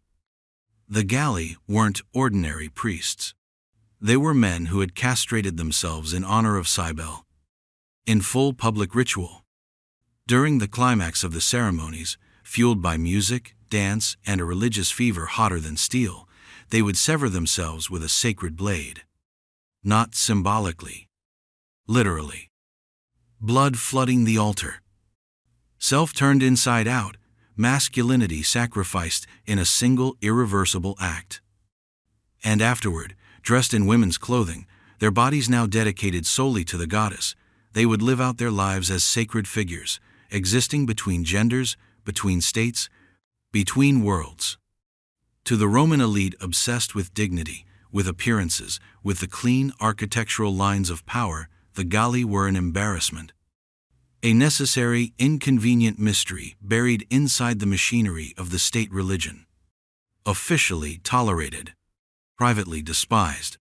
Roman writers could barely contain their horror. Seneca sneered at the madness of it.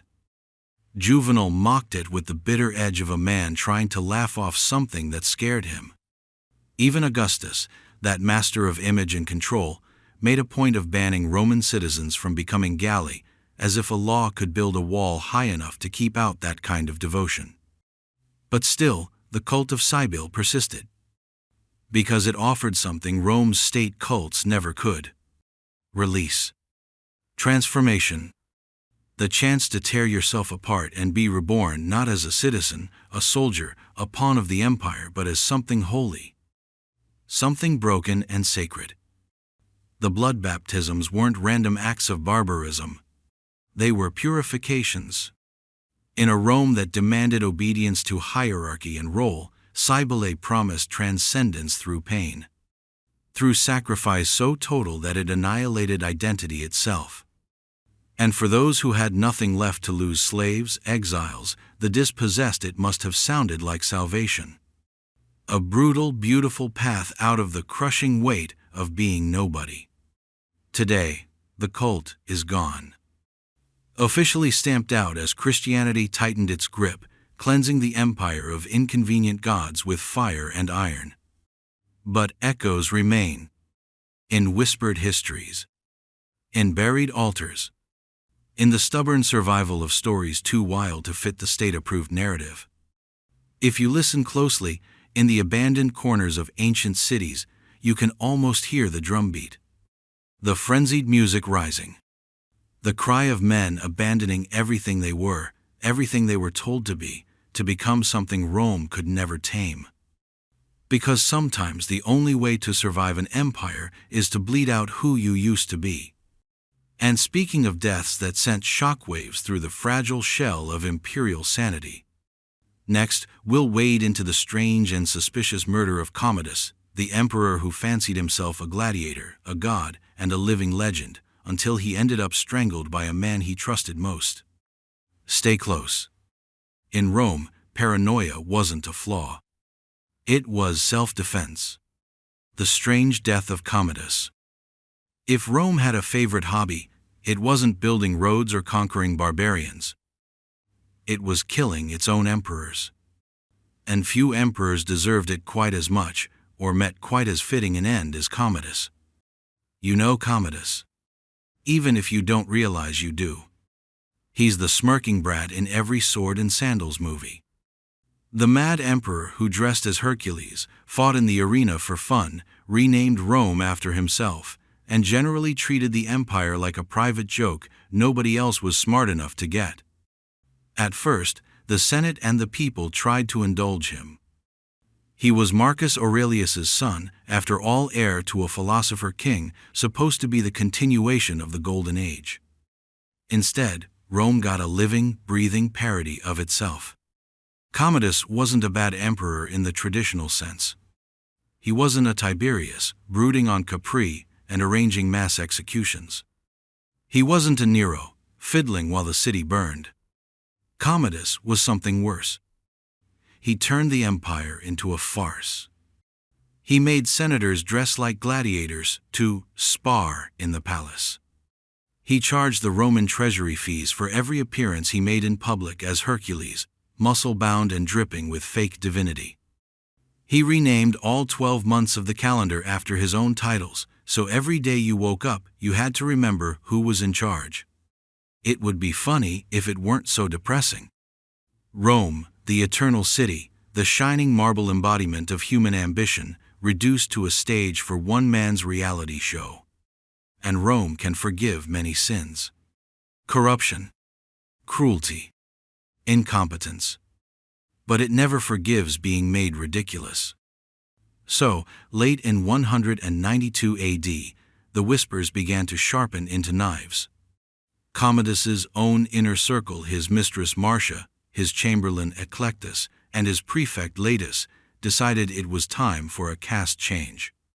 Quietly. Efficiently. Before the farce turned into something worse. The first attempt was textbook Roman subtlety: poison his food. Marcia slipped something into his beef. Commodus ate. He got sick. But not sick enough. The plan was unraveling. And if Commodus found out, they would all end up entertaining lions at the next imperial festival. So they improvised. While Commodus, weak but still breathing, stumbled to his bath to sweat it out, they sent in Narcissus, a professional wrestler, one of the emperor's personal trainers. A man Commodus trusted to keep his body invincible. A man he had allowed too close. Narcissus strangled him. Simple. Brutal. No poison, no ceremony, no elegant blade. Just hands crushing an emperor's life out in the steam and shadows of his own private world. In a way, it was poetic. Commodus, who had spent his reign pretending to be a gladiator, died by the only rules the arena truly respects. Strength. Speed. Finality. And the aftermath? Chaos, of course. Rome erupted. The Senate declared damnatio memoriae, the ritual erasure of Commodus's name from every public monument, every statue, every record they could find. They didn't just kill him. They tried to wipe him out of existence. As if the real crime wasn't that he ruled badly, but that he embarrassed them. As if by erasing his name, they could erase the shame they felt for having cheered him on for so long. It didn't work.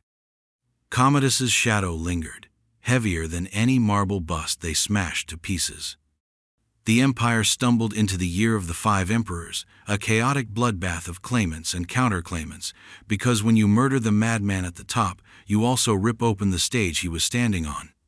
And what comes crawling out from under the boards is never heroic. It's hungry. It's desperate. It's Rome, unmasked.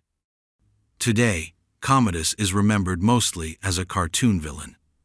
The gladiator emperor. The buffoon with delusions of godhood. But beneath the mockery, his reign marked a turning point. A moment when the empire stopped pretending it was led by virtue and started admitting it was ruled by spectacle.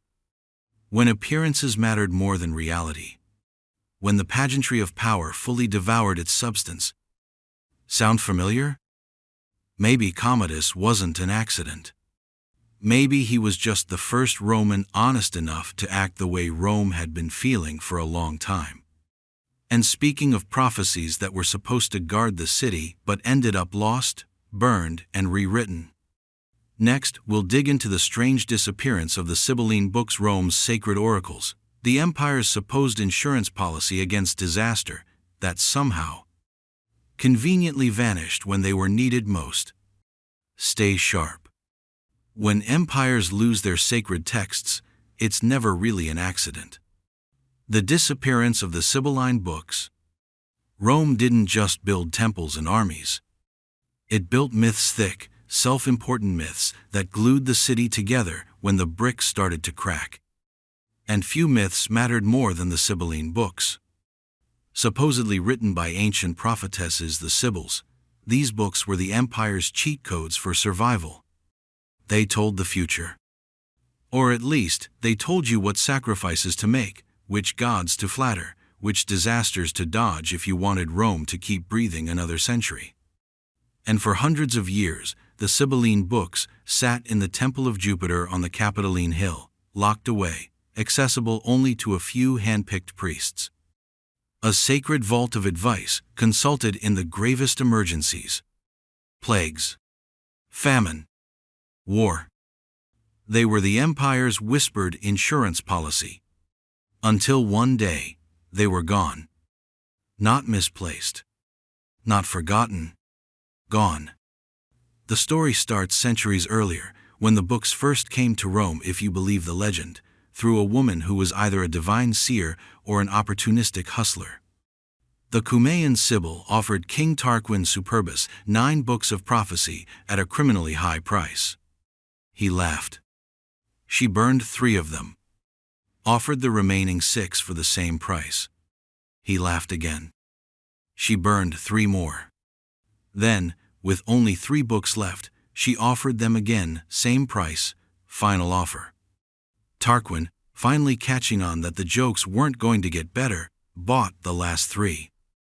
And thus, Rome's future was secured, or so they thought. Fast forward a few centuries. In 83 BC, during one of Rome's endless rounds of civil war, the Temple of Jupiter burned. The books burned with it. Gone. Vanished into smoke. Rome panicked. Not because they lost a priceless artifact. Rome lost priceless artifacts like a drunk loses coins at a tavern, but because they lost the illusion of control. Without the Sibylline books, Rome was flying blind. And Rome did not like feeling small. So they scrambled.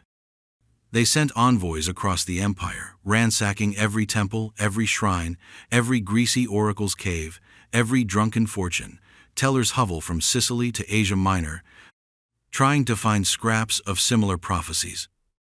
They gathered everything good, bad, contradictory, suspiciously convenient, and patched together a new collection of Sibylline books. Reverse-engineered destiny. Which is the bureaucratic way of saying, they made it up. No more pure, ancient, divine wisdom.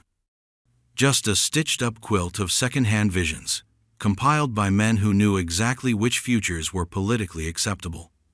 Prophecy was now under management. Which raises the uncomfortable question. Was that the plan all along? Some historians wonder if the fire that destroyed the original books wasn't just bad luck. Maybe it was a controlled burn. Maybe the old prophecies said things the ruling class didn't want to hear, inconvenient truths about the empire's decay, about looming disasters you couldn't fix with sacrifices and speeches. And maybe, just maybe, it was better to wipe the slate clean and start fresh, with prophecies that conveniently aligned with the ambitions of the new Rome. After all, an empire built on myth can't afford prophecy that points to its own grave. By the time Augustus rolled around, the Sibylline books were once again carefully housed, but now in the Temple of Apollo, not Jupiter. Under Augustus's personal supervision. Imagine that, the Emperor of Rome, custodian of prophecy, the man who could quite literally declare the future by consulting the sacred books he controlled. Convenient. Efficient. Utterly fraudulent. And yet Rome kept believing. Kept sacrificing.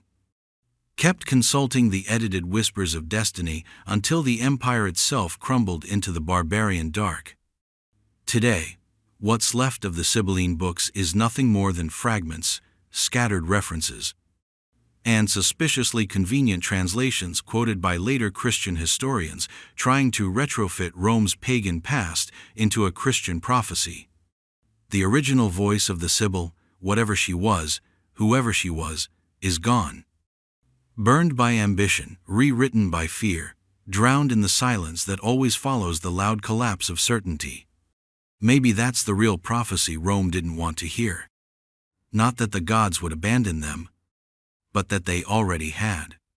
And speaking of rewriting stories to survive collapse. Next, we'll pull apart the life and afterlife of Domitian, the so-called Shadow Emperor, and how history may have lied about him. Simply because Rome needed a monster more than it needed another truth. Stay sharp. History isn't written by the victors. It's rewritten by the survivors. The Shadow Emperor Domitian. In the grim parade of Roman emperors, Domitian usually slinks through the back door. Not glorified like Augustus. Not demonized with operatic flair like Nero. Just dark, quiet, lingering like a bad smell you can't quite locate. The official story paints him as a tyrant, paranoid, cruel, a man who wrapped himself in divine titles and ruled by fear until even his own court couldn't stomach the sight of him.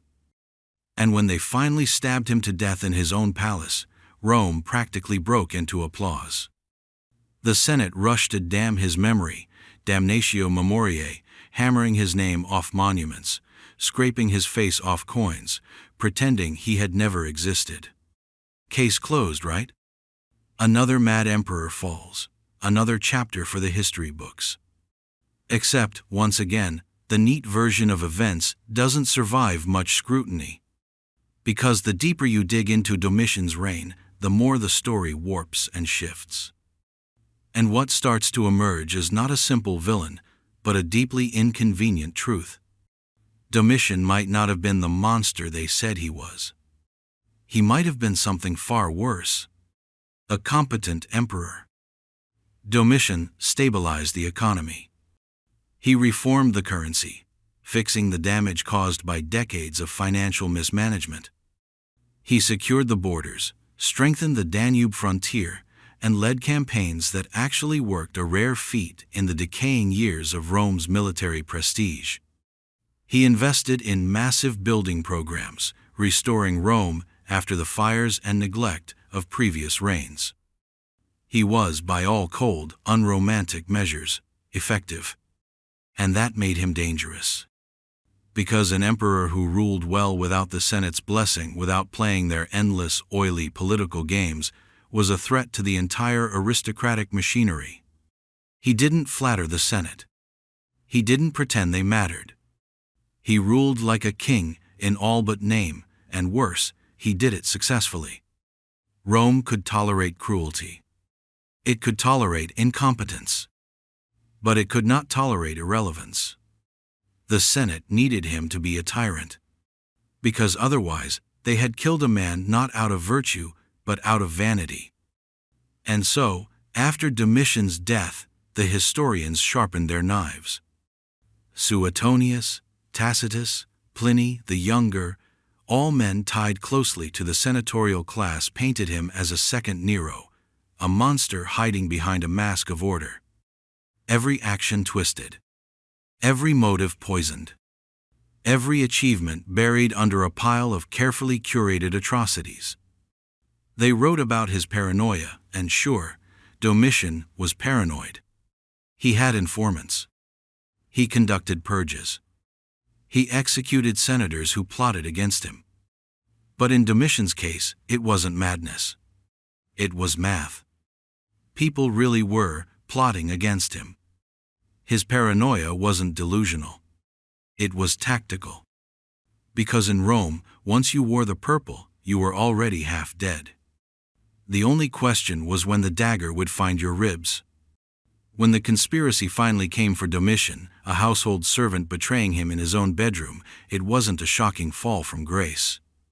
It was a transaction completed. A bookkeeping entry in the empire's blood ledger. And then came the ritual cleansing. The Senate issued damnatio memoriae, erasing his name from public monuments, declaring him a bad emperor in the official records, and congratulating themselves on having saved Rome again. But the empire they saved under Nerva, Domitian's meek successor, was weaker, not stronger. The economic reforms began to slip.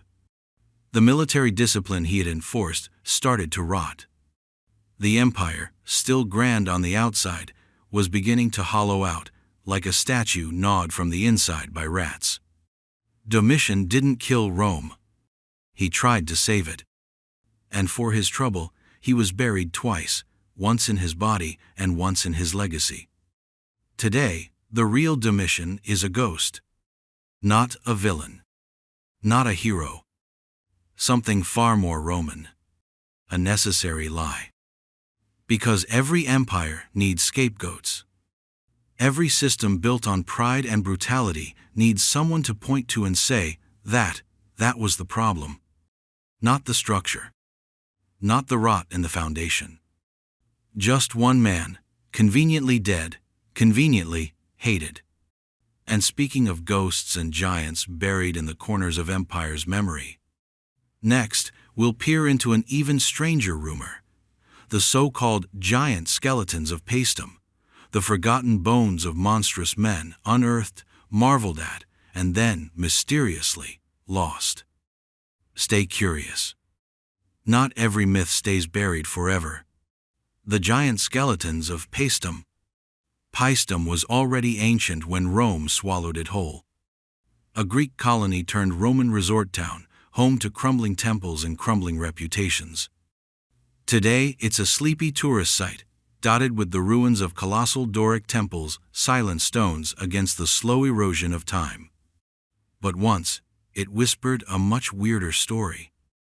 The story of the giants.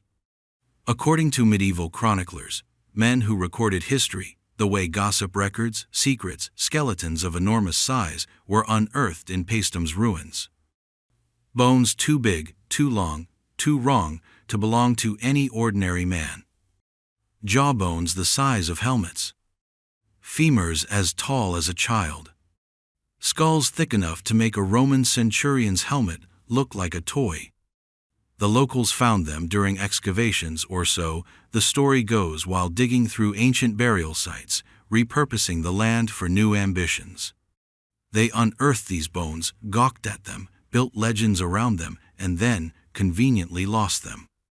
Because nothing gets misplaced faster than a truth that doesn't fit the story you're trying to tell. In medieval Europe, giant bones weren't just curiosities. They were moral lessons. Proof that the ancients, the wicked pagans, were degenerate monsters destroyed by the righteous wrath of God. Or, depending on your taste for conspiracy, they were evidence of a prehistoric age of heroes and titans that the church worked very, very hard to erase. So what were the giant skeletons of Paestum? There are three main theories.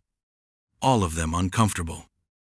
First, they were really just normal human skeletons, distorted by soil pressure and misinterpreted by imagination. A bone shifted, a skull cracked, and suddenly you've got yourself a giant. A nice, rational, boring explanation. Second, they were fossilized remains of prehistoric animals, mammoths, mastodons, giant deer whose bones, stripped of context, looked eerily humanoid to farmers who didn't know the first thing about comparative anatomy. Ancient confusion. Understandable. Still a little boring. Third, they really were human skeletons. Big ones. Bigger than normal. The remains of an ancient population that, for reasons lost to history, genetics, environment, selective breeding, or something stranger, grew beyond the typical human scale. Because the world isn't as stable as we like to pretend. Bodies change. Populations rise and fall. And history, like a drunk cartographer, sometimes draws lines where there were none and erases others entirely. Rome didn't talk much about giants. Greek myths loved them, titans, cyclopes, primordial monsters flung down by the gods. But Rome was all about order, about hierarchy, about pretending the universe was designed to be conquered by men in sandals with strong jaws. Giant skeletons didn't fit the program. Better to ignore them. Better to pretend they never existed. And so, over the centuries, the giant bones of Paestum vanished. Lost to collectors. Ground up into dust for medicinal powders. Or simply reburied, deeper this time, under layers of polite civilization. Today, the site of Paestum is manicured and academic. You can walk among the temples, read plaques explaining their Doric columns and funerary practices, listen to tour guides wax lyrical about Roman assimilation. Nobody talks about the giants anymore. But if you feel it, if you stand very still, when the tourist buses have gone and the cicadas fall silent, there's a weight to the place. A gravity. As if something huge once slept here. Something that didn't fit the story. Something that refused to be domesticated by stone and rhetoric. Maybe they were giants. Maybe they were just men larger, rougher, forgotten by a history that loves its heroes tidy and its monsters dead. But the fact remains. Somewhere under the orderly ruins of empire, the bones of a stranger Rome still lie waiting. And speaking of strange vanishings, not of bones, but of entire societies. Next, we'll turn to Roman Britain, and the eerie mystery of why, when Rome finally pulled out, the Romanized Britons themselves seemed to disappear without a trace. Stay sharp. Not every conquest leaves survivors. The sudden depopulation of Roman Britain. When Rome abandoned Britain in the early 5th century AD, it wasn't exactly a newsworthy event for the empire. Rome had bigger problems. Visigoths at the gates, emperors getting assassinated like clockwork, taxes drying up faster than spilled wine in a desert. Britain was a backwater. Cold, expensive, annoying. Letting it go was a financial decision, not a tragedy. Or so the story goes. The Roman soldiers packed up and left. The governors stopped sending reports no one was reading. The trade routes dried up. And Rome, or what was left of it, shrugged and turned its bloodshot gaze back toward its own collapsing heart. But what happened next in Britain is where the mystery blooms. Because it wasn't just the legions that vanished. It was the people. Archaeology shows it plain as day. Roman-style towns abandoned. Villas left to rot under ivy and moss. Roads leading nowhere. Markets emptied. Cemeteries strangely still. The infrastructure of an entire way of life collapsed almost overnight. And here's the strangest part. There's barely any evidence of a violent transition. No smoking ruins of massive battles. No mass graves of butchered civilians. No layers of ash and rubble marking a great invasion. The Romanized Britons, the townspeople, the merchants, the scribes, the bureaucrats didn't die fighting. They simply dissolved. Vanished like smoke when the campfire goes out. So where did they go? There are theories. Of course there are theories. Some suggest they retreated into the countryside, abandoning fragile urban life for subsistence farming in fortified hill forts, trying to survive as the island tore itself apart with petty wars and famine. Others believe they intermarried or were simply absorbed by incoming waves of Saxons, Angles, and Jutes, quietly erased through generations of cultural dominance. But even these answers feel thin, stretched over a hole too wide to ignore. Because the truth is, we expected more bones. More ruins. More stories. What we have instead are whispers. Hints that plague may have gutted the population before the Saxons even landed. Hints that the economic system, already strangled by Rome's decay, collapsed so hard that entire towns starved themselves into the dust. Hints that when the soldiers left, so too did the idea of being Roman, not just in name, but in spirit. And without that idea, without the scaffolding of empire, the people themselves unraveled. Identity is a fragile thing. Hold it together with enough rituals, coins, bread, and circuses, and you can pretend it's immortal. But strip away the legionary banners, the marble facades, the reassuring bureaucracy, and what's left? Dust. Ash. Names whispered once, and never again. Some historians even suggest a darker possibility. That the Romanized Britons were deliberately erased, targeted by the post-Roman warlords who rose in the power vacuum.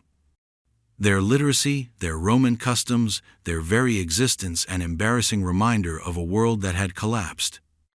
A world the new rulers wanted forgotten. It's strange, isn't it? Rome's conquest of Britain is written in blood and stone, but its loss of Britain is written in silence. No triumphant Saxon accounts of victories. No last stands. No desperate chronicles of a proud people resisting to the bitter end. Just a slow vanishing. Like the empire itself. Fading not with a bang, but with the quiet cruelty of abandonment. Today, Roman Britain survives mostly as ruins, half-buried foundations, scraps of mosaics, crumbling city walls, strangled by vines. Silent, inert, misunderstood. Tourists walk the outlines of dead villas and whisper about history. But history doesn't whisper back. Because Rome didn't just lose Britain. It lost the memory of why Britain mattered. And speaking of strange vanishings that still haunt historians, next, we'll dive into the eerie riddle of the missing 9th Legion in Britain, a military disappearance so complete, so unsettling, that even Rome's best liars couldn't paper it over. Stay sharp. We're heading deeper into the mist. The mystery of the 9th Legion, expanded version. You can hear the 9th Legion marching if you stand very still. Not with your ears, of course. With that deeper, more ancient part of yourself that recognizes when something is missing from the world but can't explain why. The 9th Legion, Legio IX, Hispana, was one of Rome's most famous, most decorated, most brutal legions. They bled across Gaul. They crushed uprisings in Spain. They fought under Julius Caesar himself, earning a reputation for ferocity that made enemies tremble and Rome proud. They marched into Britain during the conquest under Emperor Claudius, hacking and burning their way into the island's cold, muddy heart. And then sometime around the early 2nd century, they vanished. Gone. No return. No survivors. No tidy battle reports. Just silence. Roman historians, usually eager to either boast about victories or explain away defeats, say almost nothing. They just stop mentioning the 9th. As if forgetting was easier than explaining. Theories swarm like flies around a corpse. The most popular version says the 9th marched north into Caledonia, into what is now Scotland, to put down another of the endless tribal revolts that Rome never quite managed to snuff out. And that's where they were slaughtered. Wiped out. Every man, every officer, every standard-bearer erased in the cold mist of Britain's wild frontier. But if that's true, where's the battlefield? Where are the mass graves? Where are the bodies? We have no archaeological smoking gun. No broken weapons buried under ancient soil. No desperate last stands carved into the land. Other historians argue the 9th wasn't wiped out in Britain at all, that it was simply reassigned, redeployed to the eastern provinces, where records get even hazier. Some inscriptions suggest members of the 9th turned up in the Netherlands or the Middle East. A few stray mentions of a 9th Legion survive into the 120s AD. But those are scraps. Ghosts. Maybe they were remnants of the 9th, pieced together with recruits after the original legion was shattered. Maybe they were completely different units borrowing a famous name. The real 9th, the original veterans, the battle-hardened ghosts of Gaul and Britain, simply disappeared. Which leaves us with the uncomfortable possibility. Rome covered it up. Because an entire Roman legion didn't just represent military might. It represented the empire's myth of invincibility. The idea that order always triumphed over chaos, that Roman discipline could tame even the wildest frontiers. To admit that an entire legion had been annihilated, swallowed whole by the misty forests and howling tribes of Britain, was to admit that the empire's grip was weaker than it wanted to believe. Better to let the 9th vanish into rumor. Better to erase their name from the rolls. Better to pretend it never happened. The locals, of course, remembered differently. In the far north, legends sprouted tales of Roman ghosts wandering the moors, doomed to march forever across the land they failed to conquer. Stories of cursed battalions swallowed by the earth. of entire armies vanishing into forests that twisted and folded around them like living things. Maybe the ninth didn't just die. Maybe it was devoured. Not by men, but by the land itself, by a place that had no intention of being civilized, no matter how many standards and swords Rome threw at it. Maybe Britain didn't beat the ninth in battle. Maybe Britain simply outlasted them. Buried them not with weapons but with silence. Today, the ruins of Roman Britain stand empty. Broken forts. Abandoned roads. Milestones pointing towards cities that no longer exist. And somewhere in the mist, if you listen, if you really listen, you can almost hear the ninth still marching, still trying to find their way home through a land that never wanted them. A legion trapped not in battle, but in memory. And speaking of shadows lurking just beyond the reach of Roman reason. Next, we'll trace the outline of another half-seen horror, the mysterious disappearance of the Vestal Virgin's secrets and the chilling implications of what really happened to the women sworn to protect Rome's most sacred flames when the empire began to die. Stay close. Not all fires go out quietly. The lost secrets of the Vestal Virgins. Rome was a machine, sure. All stone, steel, and screaming ambition. But even the most brutal machines have a beating heart somewhere, something sacred that isn't supposed to be touched, questioned, or broken. For Rome, that sacred thing was the fire tended by the Vestal Virgins. 6 women. Chosen as children. Sworn to chastity. Sworn to the gods. Sworn to the survival of the empire itself. Their job sounded simple. Keep the sacred fire of Vesta burning. If the flame went out, Rome would fall. Not metaphorically. Not someday. Immediately. So the fire stayed lit. For centuries. Through plagues, invasions, civil wars, mad emperors, earthquakes, assassinations, the flame burned on. Because the Vestals made sure it did.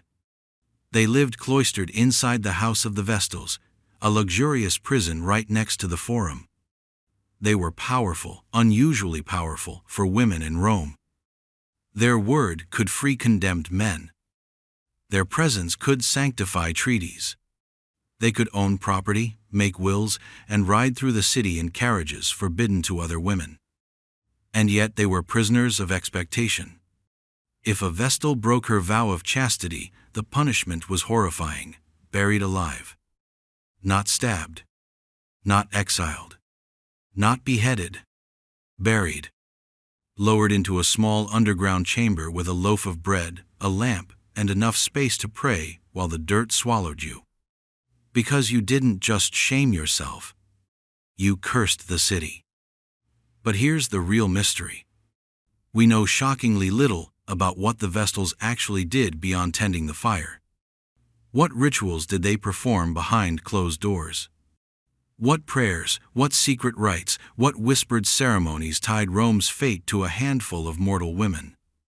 Because the Romans' obsessive record keepers, arrogant chroniclers of everything from dinner menus to bowel movements, are suspiciously silent when it comes to the details. We know the Vestals kept wills and treaties in their custody documents, too important to trust to politicians. We know they participated in secret festivals, the details of which were so sacred that leaking them could result in death. We know their role went beyond the fire, that they were woven into the very soul of Roman public life. And then, as the empire crumbled, so did the Vestals. In 394 AD, after nearly 1,000 years of unbroken tradition, Emperor Theodosius I, Christian, intolerant, eager to scrub Rome of its pagan past, ordered the sacred fire extinguished. The Vestals were dismissed. Their temple closed. Their secrets scattered to the wind. No final ceremony. No careful transition. Just an abrupt severing of a link that had held the city's spirit together since before recorded time. And not one of the last Vestals left a record.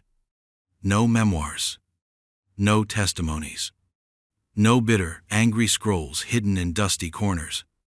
It's as if they disappeared along with the flame, willingly or otherwise. Some historians believe the Vestals were simply absorbed into the Christian order, their sacred duties rebranded as roles in convents and monasteries. Others suggest something stranger, that the last priestesses of Vesta carried their rites underground, preserving fragments of their rituals in secret societies. Pagan holdouts clinging to a dying dream in the shadows of the new Rome. And some whisper that the secrets of the Vestals were too dangerous to survive. That the rituals weren't just ceremonial, they were practical. Bindings. Contracts between the gods and the people. And without them, Rome's fall was not just inevitable, but metaphysical. Maybe Rome didn't fall because of lead pipes or lazy emperors. Maybe it fell because someone blew out the candle. Today, you can still visit the ruins of the House of the Vestals. Crumbling stones. Shattered columns. Fragments of statues staring blankly at the sky. The empty footprint of a flame that once promised the survival of a world. There's nothing left to see. But if you stand very still, you might feel it. A soft breath of warmth, like the memory of a hand passing over your skin. A whisper of fire that refuses to die completely. Because some promises burn deeper than stone. And speaking of things hidden beneath the ordinary streets of empire. Next, we descend into the forgotten crypts and catacombs of early Christian Rome, dark, labyrinthine worlds whose true purposes and secret meanings still defy full explanation. Stay sharp. When light leaves, the mysteries only multiply. The secrets of Rome's early Christian catacombs. The Roman Empire built upwards. Arches, domes, forums, temples stabbing at the sky like accusations. But the real story, the one it tried hardest to forget, was happening underground. In the soft volcanic rock beneath the city, the early Christians carved a hidden world. The catacombs. Mile after mile of narrow tunnels, tiny tombs, cramped chapels, a vast and claustrophobic labyrinth where the living buried their dead, and maybe a few other secrets too. On the surface, Rome scorned the Christians, persecuted them, mocked them as atheists, traitors, weirdos who refused to bow to the proper gods. The arenas were their reward, and the lions their judges. But below the blood-soaked streets, something else was growing. A community. A movement. A kind of defiant immortality Rome couldn't see coming until it was too late. Today, the catacombs are sold as quiet, sacred places. A little creepy, maybe, but fundamentally pious. Bone corridors. Mosaic fragments. Frescoes of sheep and shepherds. Safe, sanitized relics of a faith that eventually triumphed. But if you peel back the modern polish, the truth slithers through the cracks. The catacombs weren't just graveyards. They were messages. Walls scratched and painted with codes, symbols, graffiti signs that could guide the faithful and confuse the enemy. Simple fish drawings that meant, "We are here." Anchors that whispered, "Hope endures." Circles and hidden crosses layered so deep in metaphor that only the initiated could understand them at a glance. This wasn't just burial. This was resistance. A living, breathing declaration carved into stone. You can kill the body, but you cannot kill the soul. But there's more. Some catacomb levels were sealed deliberately, not from decay or collapse, but from purpose. Walled off. Hidden. Early Christians didn't just need a place to bury the dead. They needed a place to meet, to worship, to plan in secret. The catacombs were their sanctuaries, their strongholds. A place where they could build something more lasting than marble. Community. Memory. A story they owned, instead of the ones Rome tried to shove down their throats. The rites performed there, masses, baptisms, anointings, were illegal. Subversive.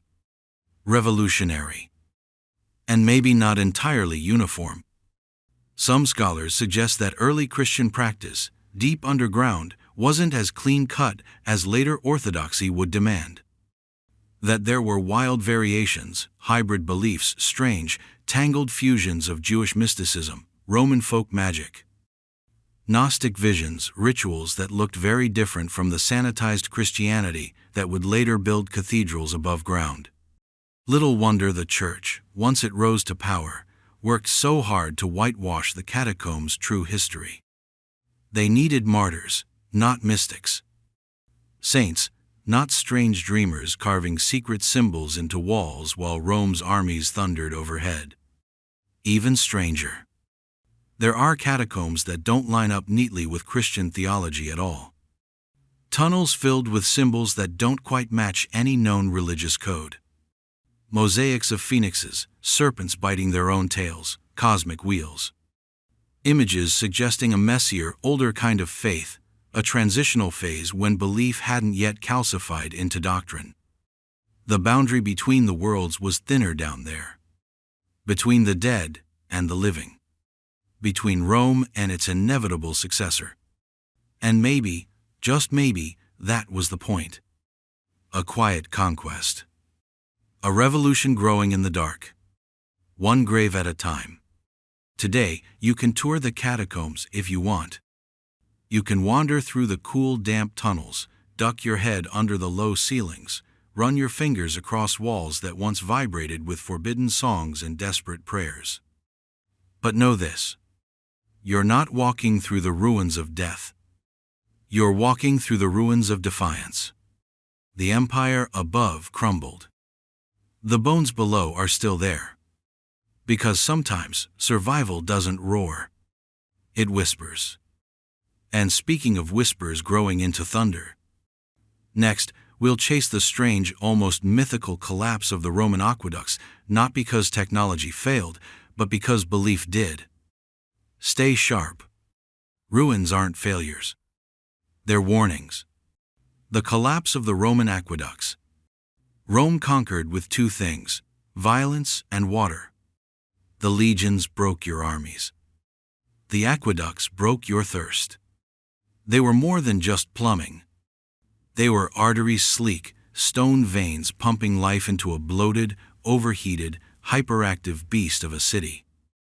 11 major aqueducts crisscrossed the Italian countryside, dragging water across hills, valleys, and mountains like the gods themselves owed Rome a favor.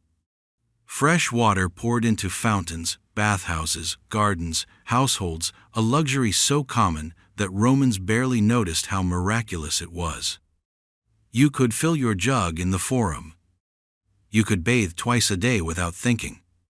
You could walk through streets cooled by mist from hidden underground pipes. And then, almost overnight, in historical terms, the aqueducts died. Not all at once, not in a Hollywood fireball collapse, but slowly. Fatally.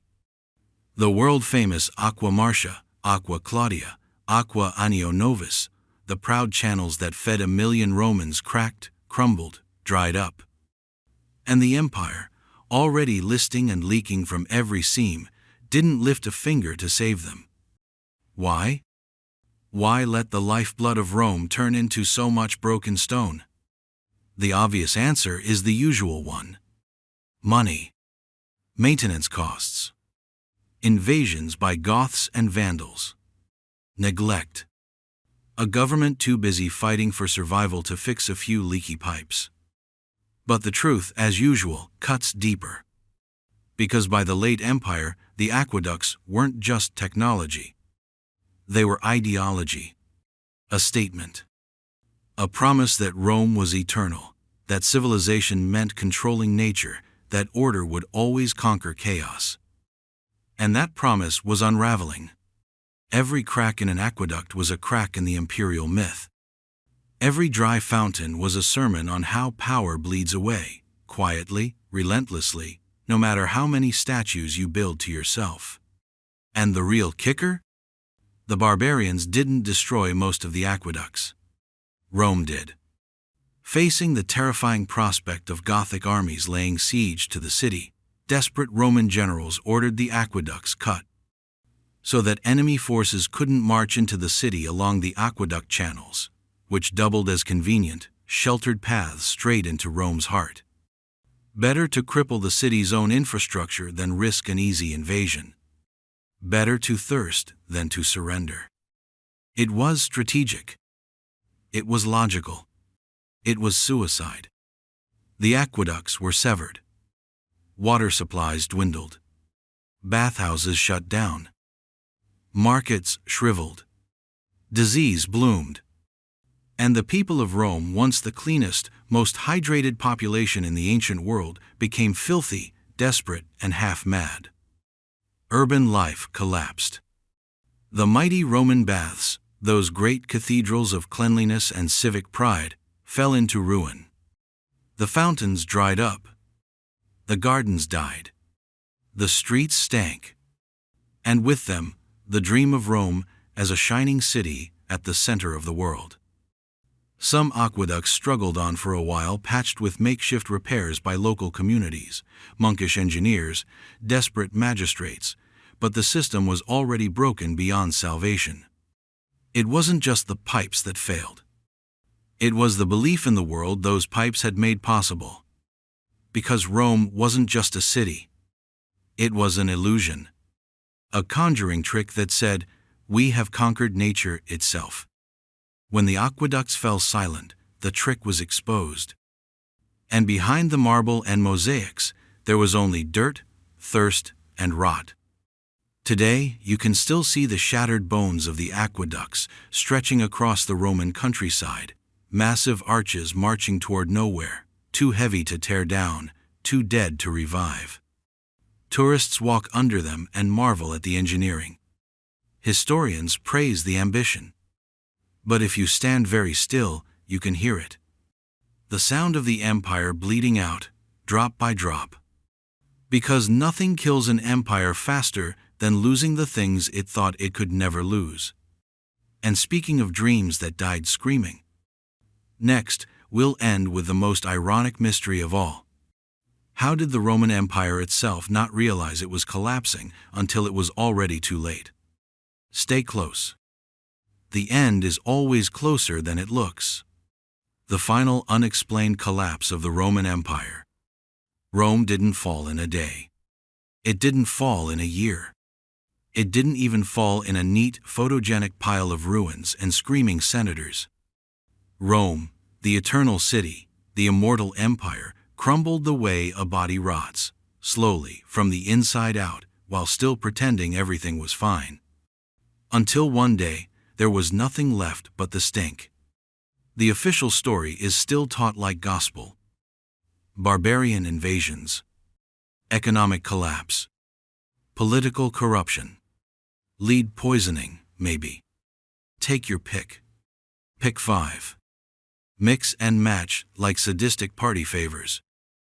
But even with all those very good, very logical reasons, it still doesn't explain the weirdness at the core of it all. Why didn't Rome seem to notice it was dying?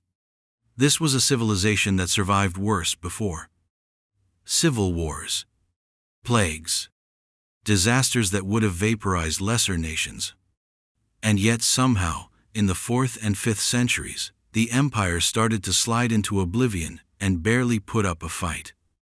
You'd expect panicked reforms. Desperate alliances. Last stands that shook the world. Instead, you get shrugs. Muted political shuffling. One more weak emperor after another, each grasping the purple robe like a man grabbing a drowning log. Each pretending to themselves and to everyone else that Rome was fine. Stable. Eternal. Historians call it normalcy bias, the tendency to pretend, right up to the edge of the abyss, that everything is still normal. That the cracks are cosmetic. That the fires are small. That the screaming outside your door is just part of the city's charming ambiance. And Rome excelled at that. They built monuments while the treasury emptied. They minted coins while inflation shredded the economy. They staged games while barbarian warlords carved the provinces into private kingdoms. The Senate bickered over titles. Generals squabbled over promotions. Patricians commissioned new villas.